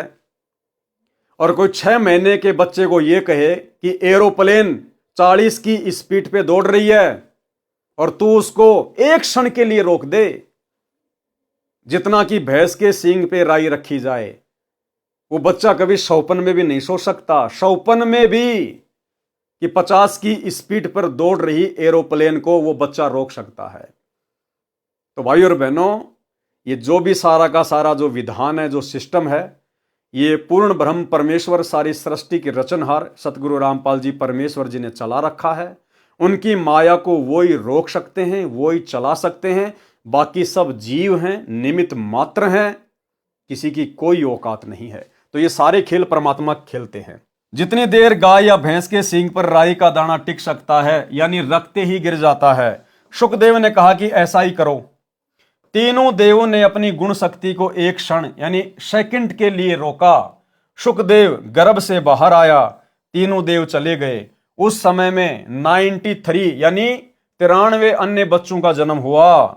उन सबको तथा सुखदेव को अपने मकसद का ज्ञान रहा, यानी जो चेतना उनको मां के गर्भ में थी, वो बाहर आने के बाद भी उनको चेतना रही कि मनुष्य जन्म क्यों मिलता है। और ये ब्रह्मा विष्णु महेश हमें यहां पर फंसा के रखते हैं। वे सब महान भगत संत सिद्ध बने, उनमें से 9 नाथ तो नाथ प्रसिद्ध हुए तथा 84 सिद्ध बने और एक सुखदेव ऋषि बना। सुखदेव के गर्भ से बाहर आते ही 12 वर्ष का शरीर बन गया। वह उठकर अपनी ओरनाल को, जो नली माता जी की नाभि से, बच्चे की नाभि से जुड़ी होती है, उसके माध्यम से माता के शरीर से बच्चे की परवरिश होती है। उसकी लंबाई लगभग 1.5 फुट तक होती है। अपने कंधे पर डालकर चल पड़ा। यानी सुखदेव ऋषि सूक्ष्म रूप में मां के गर्भ से बाहर आया सूक्ष्म रूप में, योनि द्वार से नहीं आया, सूक्ष्म रूप से बाहर आया। और बाहर आते ही उसने अपना 12 साल के बच्चे का शरीर धारण कर लिया, क्योंकि उसमें सिद्धि आ गई थी वो अमर मंत्र सुनने से। ये विचार किया कि कहीं दूर जाकर काट फेंकूंगा। कारण यह था कि सुखदेव जी नहीं चाहते थे कि मेरा परिवार में मोह बढ़े और मैं भक्ति नहीं कर पाऊंगा। दूसरी ओर व्यास ऋषि ने कहा कि बेटा, हमने तेरे उत्पन्न होने की 12 वर्ष प्रतीक्षा की है, आप जाने की तैयारी कर रहे हो। हमने बेटे का क्या सुख देखा, आप घर त्याग कर ना जाओ। सुखदेव ने कहा, ऋषि जी, आप वेद शास्त्रों के ज्ञाता विद्वान होकर भी मोह के दलदल में फंसे हो, मुझे भी फंसाने का प्रयत्न कर रहे हो। मेरे को अपने पूर्व जन्मों का ज्ञान है। क्या कहा सुखदेव ने कि मेरे को अपने पूर्व जन्मों का ज्ञान है। अनेकों बार आप मेरे पिता बने, अनेकों बार मैं आपका पिता बना, अनेकों बार हमने 84 लाख प्राणियों के शरीरों में कष्ट उठाए।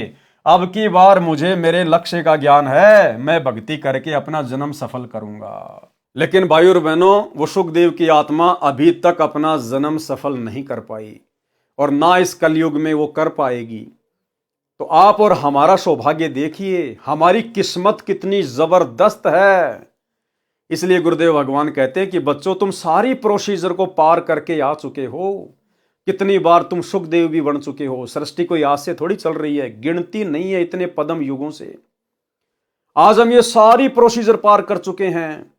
33 करोड़ देवी देवताओं की पोस्ट पे भी हम रह चुके हैं, ब्रह्मा विष्णु महेश की पोस्ट पे भी रह चुके हैं, देवराज इंद्र भी बन चुके हैं, अन्य साधु संत महात्मा 9 नाथ 84 सिद्ध, इनकी तो गिनती नहीं है। ये सारी प्रोसीजर पार करके आज हम फाइनल मोक्ष वाली स्टेज पे खड़े हैं, कलयुग की बिचली पीढ़ी में। इसलिए गुरुदेव कहते हैं कि बच्चों, आध्यात्मिक मार्ग अनुसार ब्रह्मा विष्णु महेश भी तुम्हारे सामने कुछ नहीं लगते, कुछ भी। उन्हें तो ना जाने अभी कितनी 84 भोगनी है, और तुम सारा कर्म दंड काट के आ चुके हो। अब यदि तुम अपनी गलती से अपना पैर फिसलाना चाहते हो तो बात अलग है, अन्यथा यह मोक्ष का सुनहरा मौका है। लेकिन काल भी भाइयों और बहनों इतनी आसानी से पीछा नहीं छोड़ता, वो भी पूरा जोर लगाएगा, और जोर लगा रहा है। आपने देख लिया गोहाना की गौशाला में किस प्रकार से हवन यज्ञ में जाकर सतलोक आश्रम वाले भंडारा लगा रहे हैं। अब जिन जिन संगत वाले भगत भाई बहनों का इन सतलोक आश्रमों में जाकर जो सहयोग किया हुआ है ज्योति पाठ और दान के नाम पर, अब उन सबके कर्म फूटेंगे घर बैठे बैठे, क्योंकि आंख बंद करके इन्होंने गुरुदेव के परिवार को दान दे दिया। गुरुदेव का परिवार महान निकम्मा, एक नंबर का कुपात्र। अब ये गौशाला का हवन यज्ञ या भंडारा, जाटों की धर्मशाला, धनाना गांव का स्टेडियम, गुंडों की सीबीआई जांच, आरक्षण में चंदा, ये अपने बहन बेटियों की सोने चांदी की ज्वेलरी बेच के थोड़ी काम करते हैं, अपने बाप दादाओं की जमीन बेच के थोड़ा ना भंडारे करवा रहे हैं। आप और हमारे जैसे भगत भाई बहनों का ज्योति पाठ और दान का पैसा हम तो देकर निफराम हो गए। अब वो कुपात्र सारे वही काम करेंगे जिनसे हमारे कर्म फूटे। तो घर बैठे बैठे भाई बहनों के कर्म फूट रहे हैं, घर बैठे बैठे।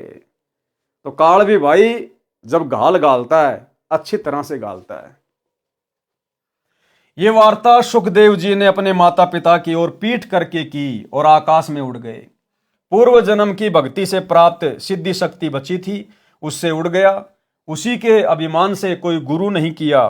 फिर श्री विष्णु जी ने अपने लोक वाले स्वर्ग से निकाल दिया और कहा कि यदि यहाँ स्थान चाहते हो तो राजा जनक मिथिलेश से दीक्षा लो और भक्ति करके आओ। सुखदेव जी ने वैसा ही किया।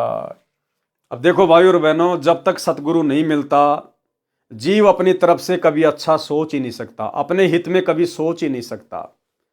यदि उसका हित हो रहा है तो उसके पिछले प्रारब्ध से होता है, उसको नुकसान हो रहा है तो भी उसके पिछले प्रारब्ध से होता है। उसमें अपना कोई ज्ञान नहीं होता जब तक जीव सतगुरु की शरण में नहीं आता। अब जब सुखदेव ऋषि मां के गर्भ में था और ब्रह्मा विष्णु महेश कह रहे थे भैया बाहर आ जा बाहर आ जा, उस समय तो बड़ा ज्ञानी बन रहा था कि नहीं नहीं महाराज, अगर मैं बाहर आ गया तो आप लोगों का ये रजोगुण तमोगुण सतोगुण मुझे प्रभावित कर देगा, मैं सब कुछ भूल जाऊंगा। आप तो जीव को फंसा के रखते हो यहाँ पर, और जैसे बाहर आया उसके बाद उसी विष्णु जी के लोक में जा रहा है कि भगवान मुझे आपके लोक में रख लो। बताओ, उसी की जेल में जा रहा है। तो भाई और बहनों, ये उदाहरण केवल गुरुदेव भगवान ने आप और हमें समझाने के लिए, आप और हमारी बुद्धि के बंद दरवाजे खोलने के लिए, कि सुखदेव तो गया भाड़ में, लेकिन कम से कम आप लोग तो समझो, आप लोग तो शिक्षा लो, आपको तो परम संत मिल गया, पूर्ण परमात्मा मिल गया। अब हमने तो भक्ति करके अपना पीछा छुड़वाना है। सुखदेव जी ने फिर वैसा ही किया, यानी राजा जनक से दीक्षा ली, फिर वो विष्णु जी के लोक में गया। सुमरण के अंक की वाणी नंबर 71 से 76। गरीब ऐसा राम अगाध है, अविनाशी गहर गंभीर, हद जीवों से दूर है, बेहदियों के तीर। कितनी अच्छी बात कही परमात्मा ने। गरीब ऐसा राम अगाध है, अविनाशी गहर गंभीर। कौन है अविनाशी? आज पता चल गया, गुरुदेव भगवान है वो राम अविनाशी। अब वो परमात्मा किन के नजदीक रहता है, किन से दूर रहता है? हद जीवों से दूर है। हद जीव कौन होते हैं? हद जीव वो हैं जो काल की हद में हैं, जो काल की प्रेरणा से चलते हैं, हद जीवों से दूर हैं। तो ये सतलोक आश्रम मैनेजमेंट हरियाणा, ये हद जीवों की श्रेणी में है। ये काल के एजेंट बने हुए हैं, ये काल के अनुसार चल रहे हैं, सतगुरु की शिक्षाओं पर नहीं चल रहे। अन्यथा ये जो शास्त्र विरुद्ध हवन यज्ञ किया जा रहा है गौशाला में, वहां जाकर भंडारा लगाने की क्या आवश्यकता थी? आन उपासना में सहयोग करने की क्या आवश्यकता थी? तो ये हद जीव हैं, ये काल की हद में हैं। तो वो अविनाशी परमात्मा सतगुरुदेव भगवान हद जीवों से दूर है और बेहदियों के तीर, और जो काल की हद से बाहर हो चुके हैं, जो सतगुरु की शरण में आ चुके हैं, मर्यादा में रह के भक्ति कर रहे हैं, वो उनके साथ में है। गरीब ऐसा राम अगाध है, अविनाशी गहर गंभीर, हद जीवों से दूर है, बेहदियों के तीर। गरीब ऐसा राम अगाध है, बेकीमत करतार, शेष सैंस फुन रटत हैं, अजून पाया पार। गरीब ऐसा राम अगाध है, अपरंपार अथा, उर्मे कीर्तन ख्याल हैं, मोले अलख अला। गरीब ऐसा राम अगाध है, निर्भय नीचल थीर, अनहद नाद अखंड धुनी, नाड़ी बिना शरीर। गरीब ऐसा राम अगाध है, बाजीगर भगवंत, निरसंद निर्मल देखिया, वार पार नहीं अंत। गरीब पार ब्रह्म बिना परख है, कीमत मोल न तोल, बिन वजन अनुराग है, बहुरंगी अनमोल।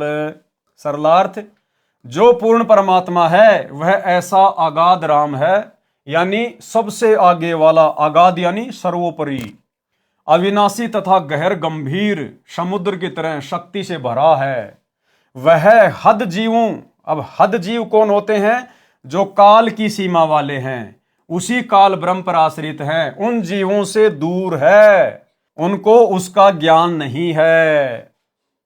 कैसे ज्ञान नहीं है? जैसे आज सतलोक आश्रम मैनेजमेंट हरियाणा को गुरु की शरण में आने के बाद भी गुरु का ज्ञान नहीं है, गुरु की मर्यादाओं का ज्ञान नहीं है, तभी तो सारे उल्टे कुकर्म कर रहे हैं। इसलिए उनको उस अविनाशी परमेश्वर से कोई लाभ प्राप्त नहीं होता।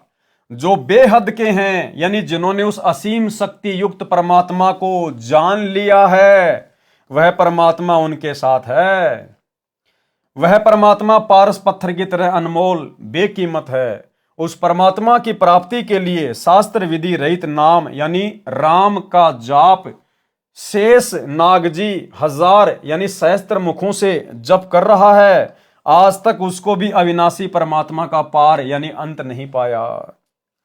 परमेश्वर अपरंपार अथा यानी समुद्र की तरह अमित शक्ति संपन्न है।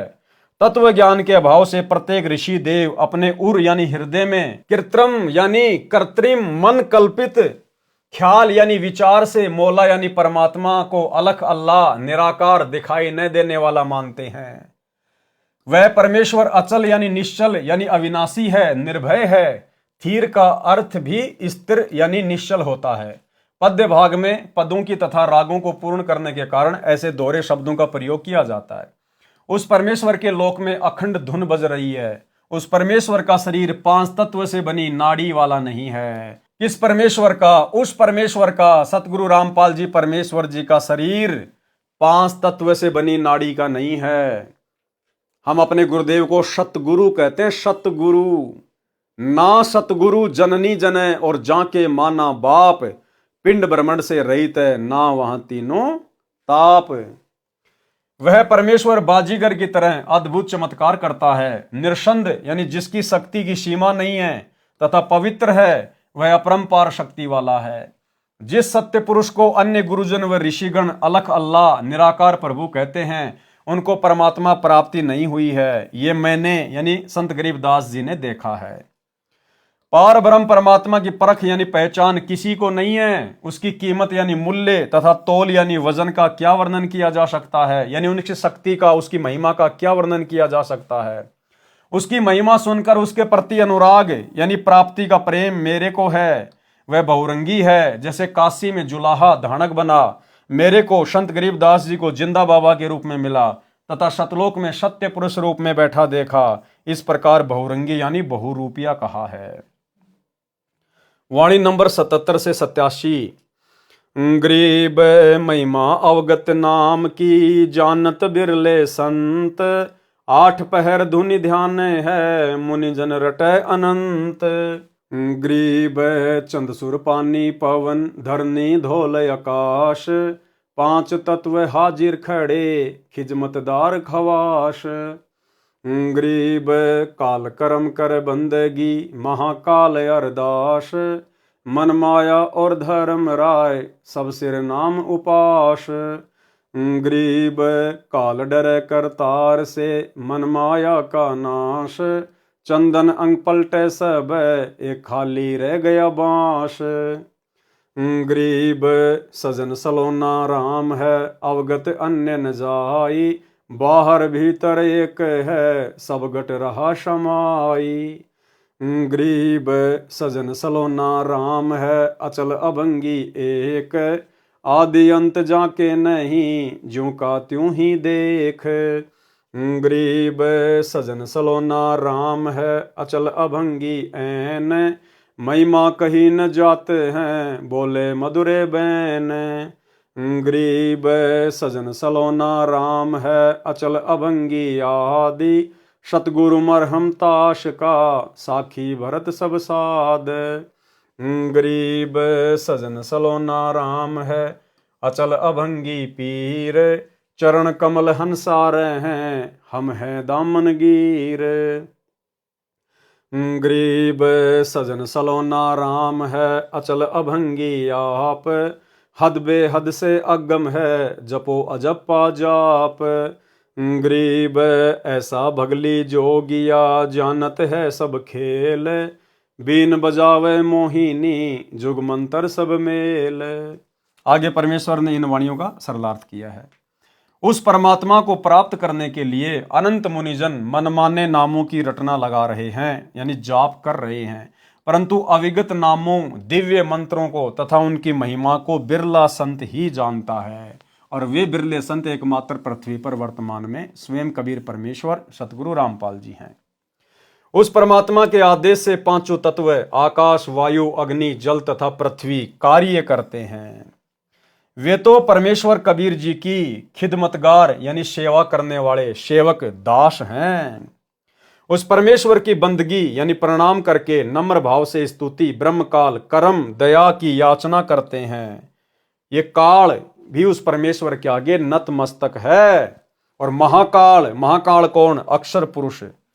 महाकाल यानी अक्षर पुरुष भी उस परमेश्वर से अरदास यानी प्रार्थना करके अपने अपने लोक चला रहे हैं।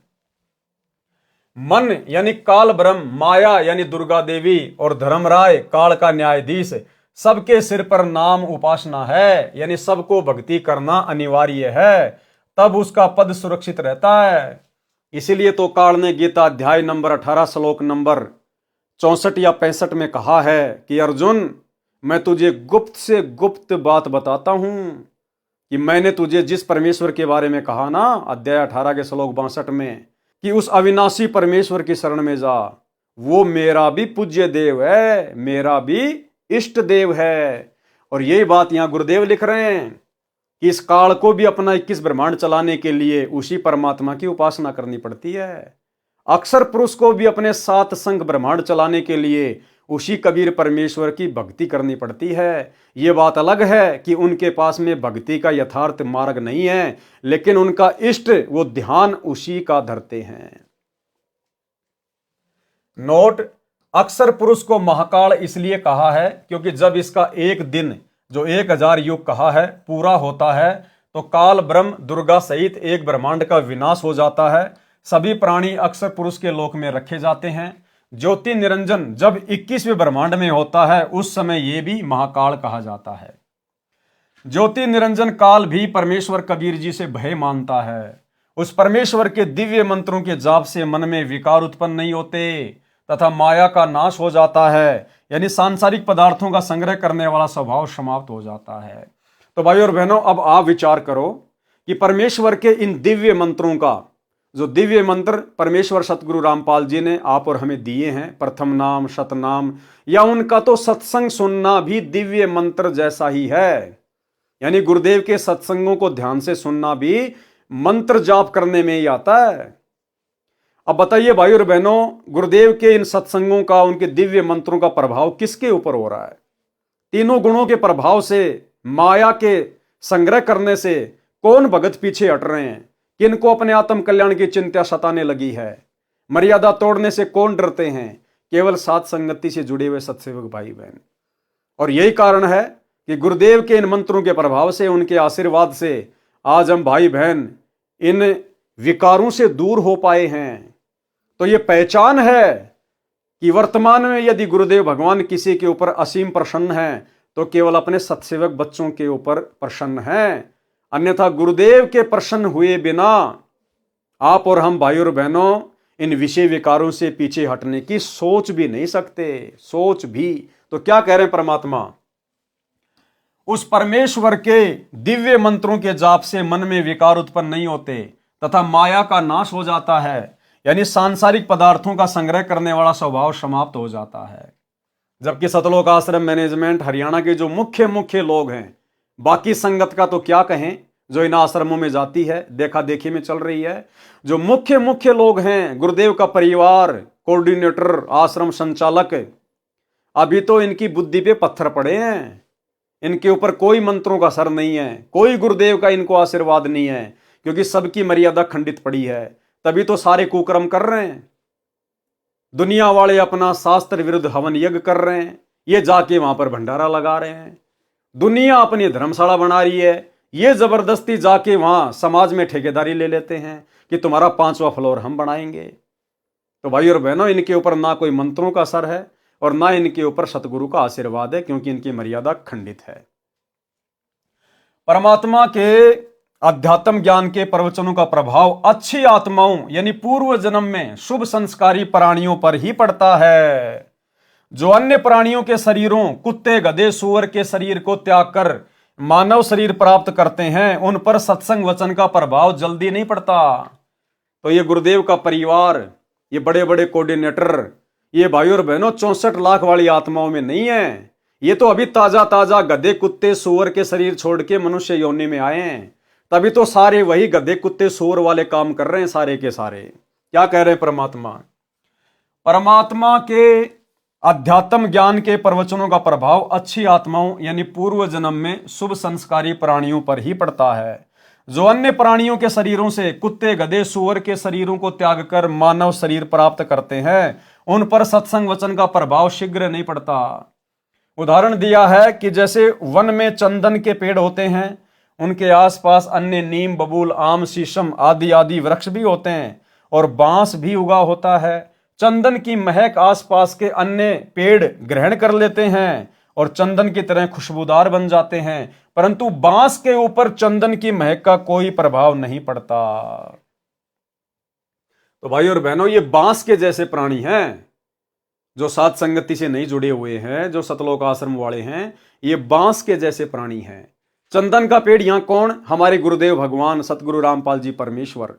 और अन्य जितने भी पेड़ हैं उनके आसपास में, हम जो उनके भगत हैं, हमारे ऊपर उनके वचनों का असर हो गया। हमें गुरुजी ने अपने जैसा बना लिया। कीट न जाने भृंग को, सतगुरु कर ले आप समान। लेकिन जो बांस होता है, बांस के ऊपर चंदन की महक का कोई असर नहीं होता। इसलिए परमात्मा कहते हैं कि काल को जीव कहीं नहीं माने, कोट सुने जो ज्ञाना, और जैसे लाख अग्नि में पिंगले बिछुड़ते काट समाना। करोड़ वर्ष करो संगत संतों की, पत्थर का जल में क्या बीज है। एक चंदन बन में रंग ला दे, पर बांस बिटंबी ना सीजे। और परमात्मा कहते हैं जैसे सर्प चंदन लिपटाई, तन भया शीतल पर विष नहीं जाई। तो भाई और बहनों, ये सतलोक आश्रम मैनेजमेंट हरियाणा वाले तो चंदन के पेड़ से लिपटे हुए सर्पों की भांति हैं। जब तक चंदन के पेड़ से लिपटे हैं, लोगों को लगता है कि सांप ने अपना जहर त्याग दिया, बड़ा शीतल दिखाई देता है। और जैसे उसको कोई हाथ लगाता है, तुरंत फण उठा के खड़ा हो जाता है। तो जब तक गुरुजी आश्रम में थे, तब तक तो हमारे को ये बड़े बड़े भगत, परम भगत दिखाई देते थे, एक नंबर के।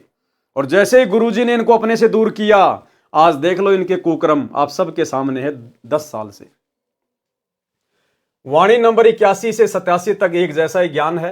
परमेश्वर की महिमा सामान्य रूप में बताई है कि वह परमात्मा सज्जन यानी नेक मानव जैसा है, अविगत यानी दिव्य है, अन्यत न जाई, उसकी खोज में अनेकों स्थानों पर ना जाएं, उसकी प्राप्ति सतगुरु द्वारा होगी। उस परमात्मा की शक्ति बाहर यानी शरीर से बाहर तथा भीतर यानी शरीर के अंदर एक समान है। सबके घट यानी शरीर रूपी घड़े में रहा समाई यानी व्यापक है। यानी घट ही में गंगा, घट ही में यमुना, घट ही में है जगदीश, सतगुरु तारेंगे। अचल यानी स्तर, अभंगी यानी जो कभी ना टूटे यानी अविनाशी, वह तो एक ही प्रभु है, परम अक्षर ब्रह्म। कौन? परम अक्षर ब्रह्म। उसका आदि, आदि का मतलब जन्म अर्थात प्रारंभ, तथा अंत, अंत यानी मृत्यु नहीं है। वह तो सदा से ज्यों का त्यों ही दिखाई देता है। आप भी साधना करके उसे देख लो। तो हम भाई बहनों ने तो ज्ञान वाली दृष्टि से, दिव्य दृष्टि से अपने गुरुदेव भगवान को जान लिया, पहचान लिया कि सतगुरु आदि अनादि है, सतगुरु मद है मूल, और सतगुरु को सिजदा करूं एक पलक नहीं भूल। सतगुरु पूर्ण ब्रह्म है, सतगुरु आप अलेख, और सतगुरु ही रमता राम है, विचरण करने वाला, कभी जिंदा बाबा बन के, कभी संत रूप धारण करके, कभी शिशु रूप में। सतगुरु रमता राम है, इसमें मीन ना मेख, यानी सतगुरु स्वयं परमात्मा है, अलख अल्लाह है।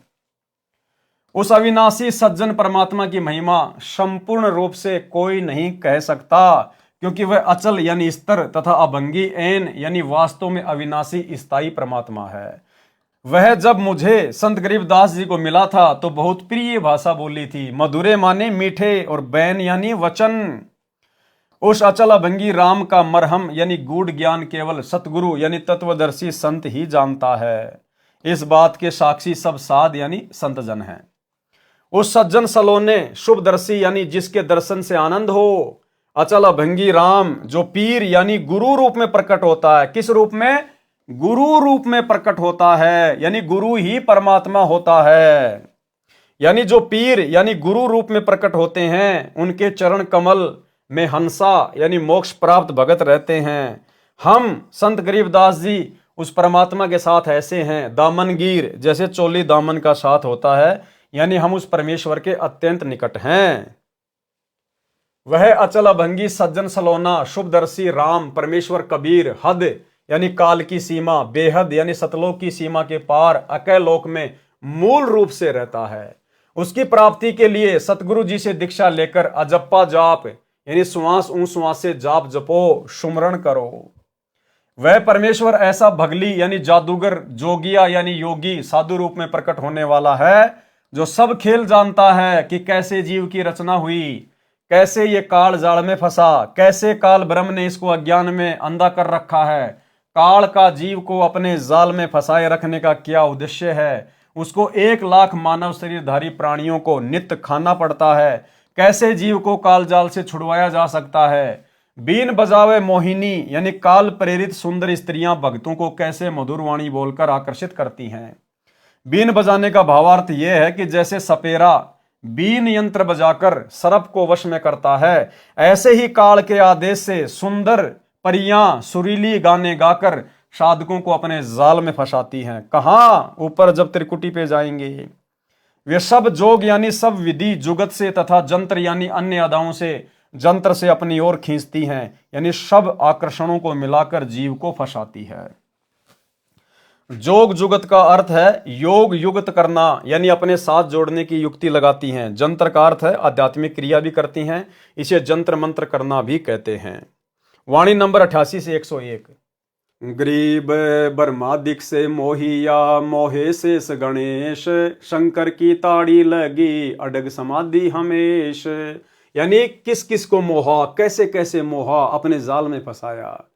गरीब ब्रह्मादिक से मोहिया, ब्रह्मादिक यानी ब्रह्मा विष्णु महेश जैसों को भी उन सुंदर स्त्रियों ने, काल की परियों ने अपने जाल में फंसा लिया। गरीब ब्रह्मादिक से मोहिया मोहे शेष गणेश, शंकर की ताड़ी लगी अडग समाधि हमेश। गरीब गण गंधर्व ज्ञानी गुनी अजब नवेला नेह, क्या महिमा कहूँ नाम की मिट गए सकल संदेह। गरीब शून्य विदेशी बस रहा हमरे नैनो मंज, अलक पलक में खलक है सतगुरु शब्द संबंध। गरीब शून्य विदेशी बस रहा हमरे हृदय माही, चंद सुर उगे नहीं निस्बा सरता नाही। गरीब शून्य विदेशी बस रहा हमरे त्रिकुटी तीर, शंख पदम छवि चांदनी बानी कोकिल कीर।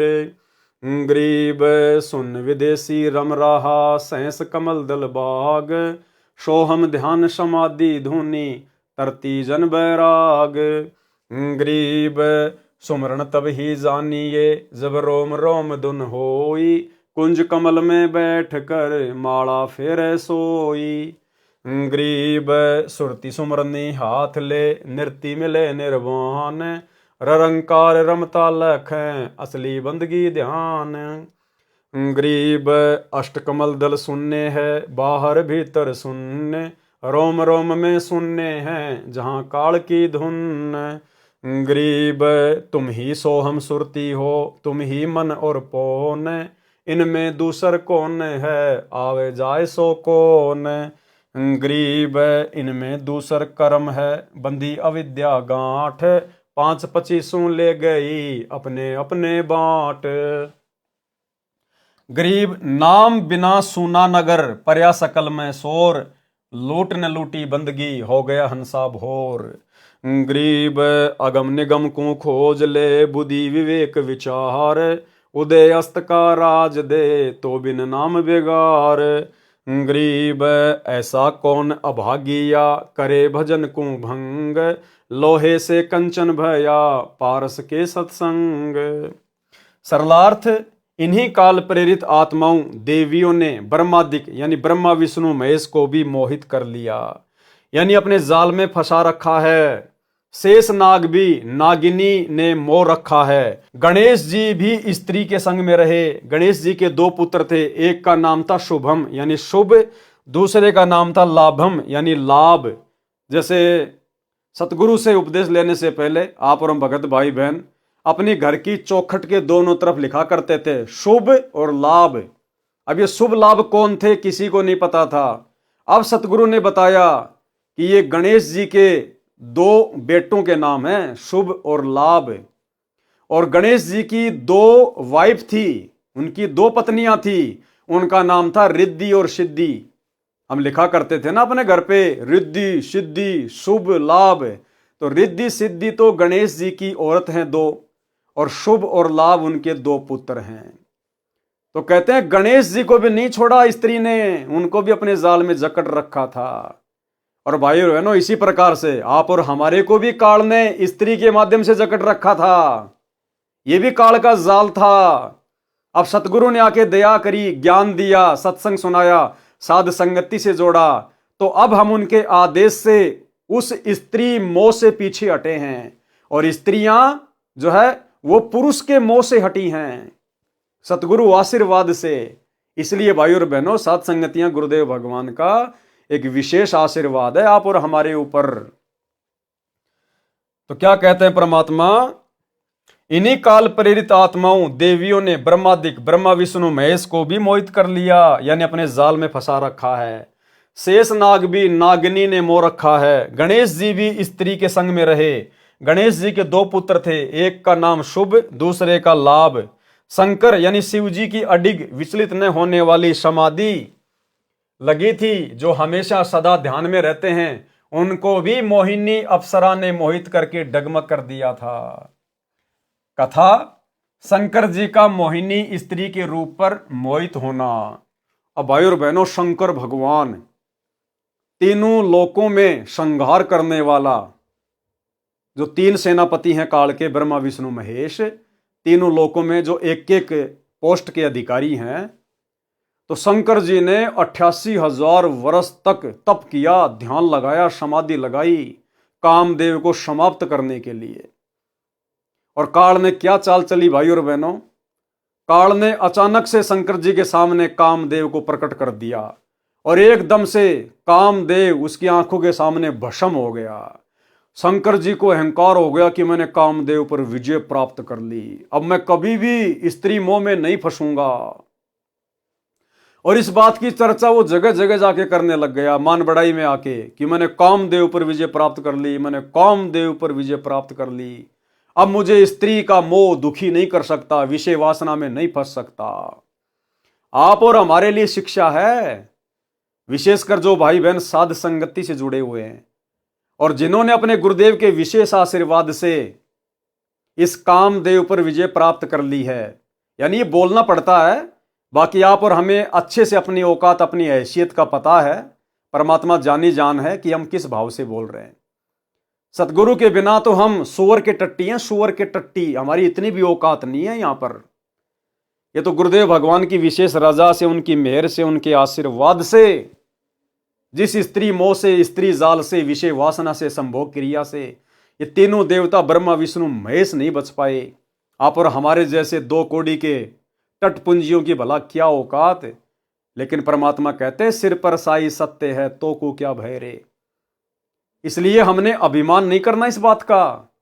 ये बार बार जो हम इस प्रकार की बातें बताते हैं या सत्सेवक भाई बहन जो बताते हैं, वीडियो बनाते हैं, ये केवल अन्य भगत भाई बहनों को जागृत करने के लिए, उनको समझाने के लिए कि आप भी अपने गुरुदेव को प्रसन्न करो, मर्यादा में रह के भक्ति करो, अपने आत्म कल्याण की चिंता पैदा करो, ताकि गुरुदेव भगवान आपके ऊपर भी दया बख्शें, आप भी संभोग क्रिया से दूर हो जाएं, विषय वासनाओं से दूर हो जाएं। अन्यथा आप कभी भी परमात्मा को अपने हृदय में विराजमान नहीं कर पाओगे। केवल अन्य भाई बहनों को प्रेरित करने के लिए, समझाने की दृष्टि से दास बार बार बोलता है, वीडियो बनाता है, कोई मान बड़ाई वश नहीं, क्योंकि हमारी कोई औकात नहीं। तो शंकर जी जगह जगह जाके बताने लग गए कि मैंने विषय वासना छोड़ दी, मैंने कामदेव को भस्म कर दिया। अब काल को टेंशन हो गई। काल ने सोचा रे अगर ये सभी लोग इसी प्रकार से अगर स्त्री से दूर होने लग गए तो भैया संतान पैदा कौन करेगा, मेरा भोजन कहाँ जाएगा, मुझे रोजाना 1 लाख खाने को कैसे मिलेंगे। तो काल ने फिर से उसके अभिमान को चूर चूर कर दिया। इसलिए भाई और बहनों, परमात्मा भी कहते हैं कि आधीनी के पास है पूर्ण ब्रह्म दयाल और मान बड़ाई मारियो बेअदबी सिरकाल। और परमात्मा कहते हैं कि बेअदबी भावे नहीं साहिब के ताही, और अजाजील ने बंदगी एक पल माही भाई, एक पल में। और अहंकार का यानी घमंड का और सतगुरु रामपाल जी भगवान का तो खड़ा एक्सीडेंट है, कभी एक साथ नहीं रह सकते। इसलिए जो रजा गुरुदेव ने हम साथ संगत वालों पे की है, जो भाई बहन के रिश्ते बनवा दिए पति पत्नी में, भाई और बहनों, हमने बारंबार गुरुदेव से नतमस्तक होकर प्रार्थना करती रहनी चाहिए कि परमात्मा ये आग फिर से ना लग जाए, फिर से ना लग जाए मालिक। तो शंकर जी ने अभिमान किया तो शंकर के अभिमान को तोड़ा। कथा शंकर जी का मोहिनी स्त्री के रूप पर मोहित होना। जिस समय दक्ष की बेटी यानी उमा शंकर जी की पत्नी ने श्री रामचंद्र जी की वनवास में सीता रूप बनाकर परीक्षा ली थी, श्री शिव जी ऐसा न करने को कहकर घर से बाहर चले गए थे। सीता जी का अपहरण होने के पश्चात श्री राम जी अपनी पत्नी के वियोग में विलाप कर रहे थे, तो उनको सामान्य मानव जानकर उमा जी ने शंकर भगवान की उस बात पर विश्वास नहीं हुआ कि ये विष्णु जी ही पृथ्वी पर लीला कर रहे हैं। और गुरुदेव भगवान ने बताया कि ये कोई लीला वाला नहीं कर रहे थे रामचंद्र, दशरथ का बेटा रामचंद्र कोई लीला वाला करने के लिए नहीं आया था। ये लीला तो उन लोगों को दिखाई देती है जो अभी तत्व ज्ञान से अपरिचित हैं। वो केवल अपना कर्म भोगने आया था। नारद जी ने उनको जो श्राप दिया था ना, वो केवल अपना श्राप भोगने आया था, कोई लीला वाला करने नहीं आया था। जब उमा जी सीता जी का रूप बनाकर श्री राम के पास गई तो वे बोले, हे दक्ष पुत्री माया, भगवान शंकर को कहां छोड़ आई? इस बात को श्री राम जी के मुख से सुनकर उमा जी लज्जित हुई और अपने निवास पर आई। शंकर जी की आत्मा में प्रेरणा हुई कि उमा ने परीक्षा ली है। शंकर जी ने विश्वास के साथ कहा कि परीक्षा ले आई। उमा जी ने कुछ संकोच करके भय के साथ कहा कि परीक्षा नहीं ली अविनाशी। शंकर जी ने सती जी को हृदय से त्याग दिया था, पत्नी वाला कर्म भी बंद कर दिया था, बोलना भी बंद कर दिया। तो सती जी अपने घर राजा दक्ष के पास चली गई। राजा दक्ष ने उसका आदर नहीं किया क्योंकि उसने शिव जी के साथ विवाह पिता की इच्छा के विरुद्ध किया था। राजा दक्ष ने हवन कर रखा था। कौन सा हवन? जो ये हरियाणा के गोहाना की दादा गोसाई गौशाला में चल रहा है। शास्त्र विरुद्ध हवन, मनमाना आचरण। राजा दक्ष ने हवन कर रखा था। हवन कुंड में छलांग लगाकर सती जी ने प्राणांत कर दिया था, यानी शरीर का अंत कर दिया था। शंकर जी को पता चला तो अपनी ससुराल आए। राजा दक्ष का सिर काटा, फिर उस पर बकरे का सिर लगाया। अपनी पत्नी के कंकाल को उठाकर 10,000 वर्ष तक उमा उमा करते हुए पागलों की तरह फिरते रहे। एक दिन भगवान विष्णु जी ने सुदर्शन चक्कर से उस कंकाल को टुकड़े टुकड़े कर दिया। विष्णु जी ने नहीं किया भाई और बहनों, ये तो परमात्मा अपने आप को छुपाते हैं। स्वयं कबीर परमेश्वर सतगुरु रामपाल जी ने उस कंकाल के टुकड़े टुकड़े किए सुदर्शन चक्कर से। उसके 52 टुकड़े हुए, जहां जहां भी गिरे वहां वहां यादगार रूप में मंदिर बनवाए गए, जो 52 द्वारे कहे जाते हैं। जहां पर धड़ गिरा वहां पर वैष्णव देवी मंदिर बना, जहां पर आंखें गिरी वह नैना देवी मंदिर बना, जहां पर जीभ गिरी वहां पर ज्वाला जी का मंदिर बना, तथा पर्वत से अग्नि की लपटें निकलने लगी। तब शंकर जी सचेत हुए तथा अपनी दुर्गति का कारण कामदेव सेक्स को माना। कामदेव वश हो जाए तो न स्त्री की आवश्यकता है और न ऐसी परेशानी हो, ये विचार करके हजारों वर्ष काम सेक्स का दमन करने के उद्देश्य से तप किया। एक दिन कामदेव उनके निकट आया और शंकर जी की दृष्टि से भस्म हो गया। शंकर जी को अपनी सफलता पर असीम प्रसन्नता हुई, लेकिन हमने भाई और बहनों मान बढ़ाई के हिसाब से प्रसन्नता जाहिर नहीं करनी। हमें प्रसन्नता तो है कि गुरुदेव भगवान ने हमारे ऊपर वो दया कर दी जो दया ब्रह्मा विष्णु महेश के ऊपर भी नहीं है, बड़े से बड़े साधु संत महात्माओं के ऊपर भी नहीं हुई। हमें केवल इस बात की प्रसन्नता होनी चाहिए कि मैं अब अच्छे से भक्ति करूंगा। मेरे गुरुदेव ने मेरे ऊपर रजा बख्शी है, मुझे विकारों से दूर किया है। लेकिन शंकर जी को इन सब बातों की सोचकर प्रसन्नता नहीं हुई। उसको तो फिर अहंकार आ गया, मन में घमंड समा गया कि मैंने कामदेव पर विजय प्राप्त कर ली। एक दिन कामदेव उनके निकट आया और शंकर जी की दृष्टि से भस्म हो गया। शंकर जी को असीम सफलता पर असीम प्रसन्नता हुई। जो भी देव उसके पास आता था तो उससे कहते थे कि मैंने कामदेव को भस्म कर दिया है, यानी काम विषय पर विजय प्राप्त कर ली है। मैं कभी भी किसी सुंदरी से प्रभावित नहीं हो सकता। अन्य जो विवाह किए हुए हैं वे ऊपर से सुखी नजर आते हैं, अंदर से मां दुखी रहते हैं। उनको सदा अपनी पत्नी की रखवाली, समय पर घर न आने से डांटे खाना आदि आदि परेशानियां सदा बनी रहती है। मैंने ये दुख निकट से देखा है। अब न रहेगा बांस न रहेगी बांसुरी। शंकर जी क्या कह रहे हैं कि अगर मैं कभी कभार घर पे लेट जाता था तो पार्वती मेरे को डांटा करती थी, कहां मर गया था, इतनी देर क्यों लगा दी, कहां कहां घूमता है। क्योंकि भाई और बहनों ये भी जीव ही हैं, ये भी जीव ही हैं। जैसे यहां पर किसी स्त्री को अपने पति पर शंका हो जाती है, कभी कभार घर पे लेट आता है तो डांट मारती है, कहां था, इतनी देर क्या कर रहा था, क्योंकि उसके मन में विचार आता है कि ये कुछ और कुक्रम तो नहीं करता। ऐसे ही वो पार्वती जी जब शंकर जी घर पे आते थे तो 100 सवाल करती थी, लेट सेट हो जाते थे तो कहां थे, इतनी देर क्या कर रहे थे, आज इतना टाइम क्यों लगा दिया। क्योंकि भाई और बहनों हम सब जीव ही है। पीव पुरुष परमात्मा केवल एक ही है, कबीर देव सतगुरु रामपाल जी भगवान, बाकी सब जीव है। ऐसे ही शंकर जी के घर में झगड़ा, ऐसे ही ब्रह्मा जी के घर में झगड़ा, ऐसे ही औरत को लेके विष्णु जी के घर में झगड़ा। अन्य जो विवाह किए हुए हैं वे ऊपर से सुखी नजर आते हैं, अंदर से मां दुखी रहते हैं। कौन कह रहे हैं? शंकर जी।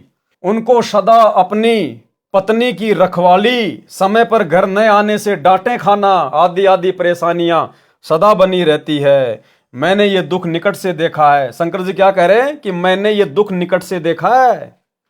अब न रहेगा बांस, न बजेगी बांसुरी।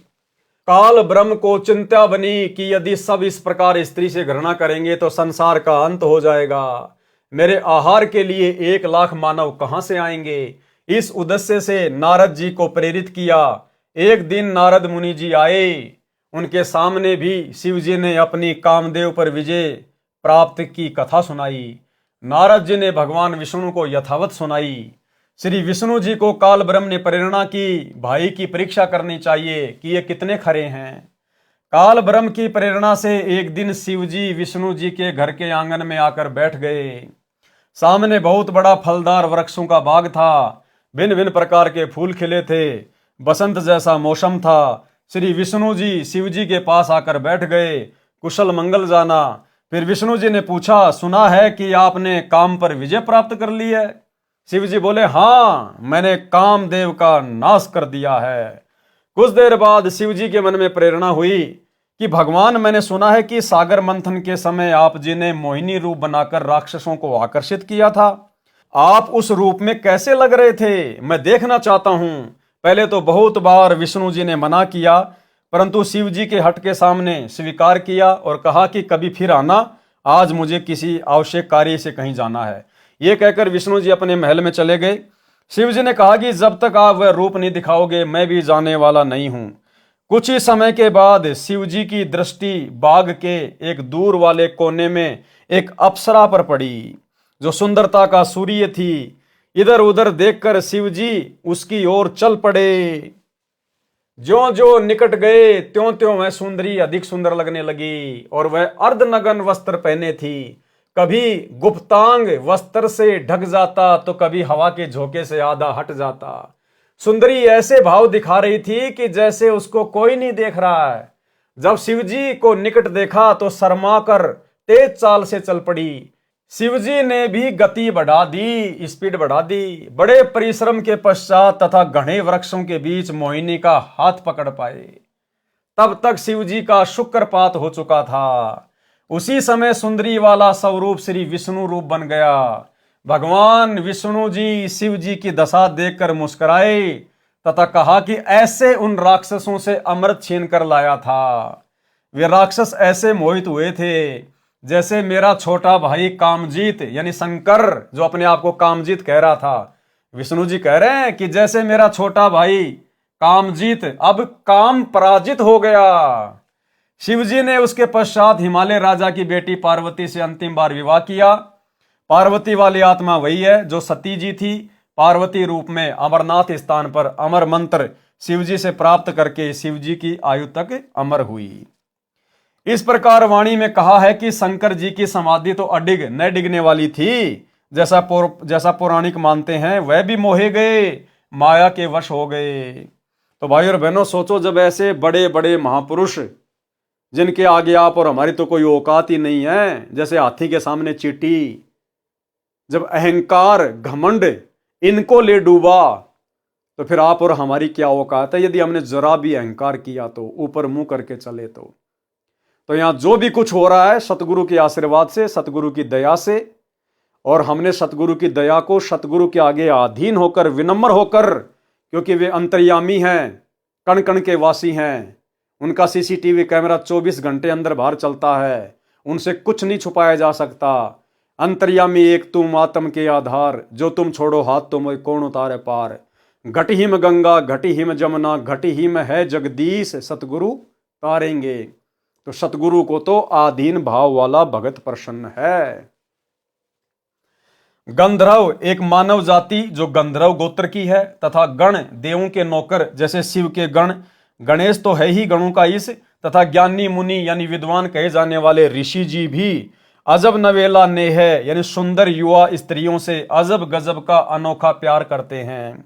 यानी सब के सब देवी देवता ये सारे के सारे भाई और बहनों इसी काल के जाल में फंसे हुए हैं, इसी विषय वासना में जकड़े हुए हैं। संत गरीबदास जी कह रहे हैं कि उस निज नाम की क्या महिमा करूं जिससे सब संदेह यानी शंकाएं समाप्त हो गई, अर्थात सतलोक में जाने के पश्चात जन्म मरण तथा विकारों से पूर्ण रूप से पीछा छूट सकता है। सतलोक प्राप्ति, मोक्ष की प्राप्ति निज नाम से होती है। वह निज नाम, सार नाम मेरे गुरुदेव जी ने मुझे दिया, उस निज नाम की क्या महिमा करूं जिसने मेरा कल्याण कर दिया। जो शून्य विदेशी यानी आकाश में शून्य में निवास करने वाला परदेशी हमारी आंखों में बसा है, यानी आंखों का तारा है, उस अलख यानी अव्यक्त जो दिखाई नहीं देता, कि पलक, आंखों के ऊपर उगे बालों को पलक कहते हैं जो सेलियों के नीचे होती हैं। में खलक यानी संसार है, यानी उस परमेश्वर को भी संसार के सब जीव उतने ही प्यारे हैं, वह भी खलक को अपनी पलकों पर रखता है। यानी वो परमेश्वर अपनी आंख की जो ये पलक है इनके ऊपर पूरे संसार को समाये हुए हैं, असंख्य ब्रह्मांडों को। इतना समर्थ है वो परमात्मा जिनकी पलक के ऊपर सारी खलक मानी सृष्टि बसी हुई है। जाके अर्ध रूम पर सकल पसारा, ऐसा पूर्ण ब्रह्म हमारा। सतगुरु के शब्द यानी मोक्ष करने वाले नाम को समझ और अपना कल्याण करा। परमेश्वर जो शून्य में रहने वाला परदेशी है वह हमारे हृदय में बसा है, यानी हम अपने परमेश्वर से बहुत प्यार करते हैं। जिस स्थान पर सतलोक में परमेश्वर रहते हैं वह स्वयं प्रकाशित है, जैसे हीरा स्वयं प्रकाशित होता है। वहां पर प्रकाश करने के लिए सूर्य की आवश्यकता नहीं है। वहां पर दिन रात यानी निस यानी रात्रि और वासर यानी दिन नहीं होते। वही परदेसी सत्य पुरुष त्रिकुटी में अन्य रूप में रहता है। त्रिकुटी कमल परम हंसपूर्ण सतगुरु समर्थ आप हैं। वही परदेसी सत्य पुरुष त्रिकुटी में अन्य रूप में रहता है। उस शरीर की शोभा शंख पद्मों की रोशनी जितनी है। सतलोक में परमेश्वर के एक रोम यानी शरीर के बाल की छवि करोड़ सूर्य तथा करोड़ चंद्रमाओं जितनी है। पद्म की रोशनी तो एक चंद्रमा जैसी ही होती है। यानी त्रिकुटी पर सत्य पुरुष कम तेज वाले शरीर में विद्यमान है। त्रिकुटी तीर का अर्थ है त्रिकुटी के किनारे, यहां तीर का अर्थ किनारा है। जैसे यमुना के तीर कृष्ण बंसी बजाई रे। उस परमेश्वर जी ने कोकिल कीर यानी कोयल पक्षी जैसी मधुरवाणी बोल बोलकर ज्ञान बताया था। उस परमेश्वर की सत्ता यानी आधिपत्य शैंस कमल हजार पंखुड़ी वाले कमल पर भी है, क्योंकि वह कुल का मालिक है, वासुदेव है। शैंसर कमल बाग का भावार्थ है कि जहां हजार ज्योतियों का बाग सा लगा है, उस स्थान का मालिक वास्तव में सत्य पुरुष अविगत राम ही है। जैसे चक्रवर्ती सम्राट के अधीन सब राजा तथा उनके सुंदर नगर व निवास भी आते हैं, वे उसी के माने जाते हैं। उस परमेश्वर को प्राप्त करने वाले नामों में एक सोहम नाम भी है। अन्य मंत्र नाम भी हैं जिनको तरतीजन यानी क्रमवार बारी बारी एक के बाद दूसरा ऐसे तरतीवार दिया जाता है। सोहम नाम के जाप में ध्यान लगना ही संतों की समाधि है। इसी में धुन लगाते हैं, इसको शैद समाधि कहते हैं। यानी भाई और बहनों, गुरुदेव भगवान हमें यह समझाना चाहते हैं कि इस पूरे संसार का मालिक एकमात्र कबीर परमेश्वर सतगुरु रामपाल जी है। जिस प्रकार शरीर में हमारे ये कमल बने हुए हैं, मूल कमल से लेकर सहस्त्र कमल तक, उन सभी कमलों में परमेश्वर का ही निवास है, परमेश्वर का ही आधिपत्य है। ये देवता भी रहते हैं, लेकिन जैसे फूल में गंध रहती है, इस प्रकार से ओवरऑल कंट्रोल कबीर परमेश्वर सतगुरु रामपाल जी भगवान का ही रहता है। बाकी सब उनके व्यवस्थापक हैं, मैनेजमेंट वाले हैं, उनके नौकर हैं सब। सुमरण की महिमा। तो भाई और बहनों, आज के इस वीडियो में हम केवल इतना ही लेंगे। आज गुरुदेव भगवान के कर कमल से लिखित पवित्र पुस्तक मुक्ति बोध का हमने 8वें नंबर का वीडियो देखा। गुरुदेव भगवान के आशीर्वाद से बहुत कुछ हमें समझ में आया है। भक्ति मार्ग के नए नए रहस्य हमें पता चलते जा रहे हैं, जिसके चलते हमारा आत्मविश्वास बढ़ता है। भक्ति करने की जो प्रेरणा है वो प्रबल होती है। गुरुदेव भगवान में हमारा विश्वास बढ़ता है और हमें अपने आत्म कल्याण की चिंता होती है। और ये जरूरी है भाई और बहनों, क्योंकि भय बिना भक्ति नहीं हो सकती है। तो आज के वीडियो में केवल इतना ही। कल रात्रि 8 बजे सभी भाई बहन फिर से जुड़िए। तब तक गुरुदेव भगवान हम सबको आज्ञा दें, इजाजत दें, आशीर्वाद दें। बंदी छोड़ सतगुरु रामपाल जी भगवान की जय हो।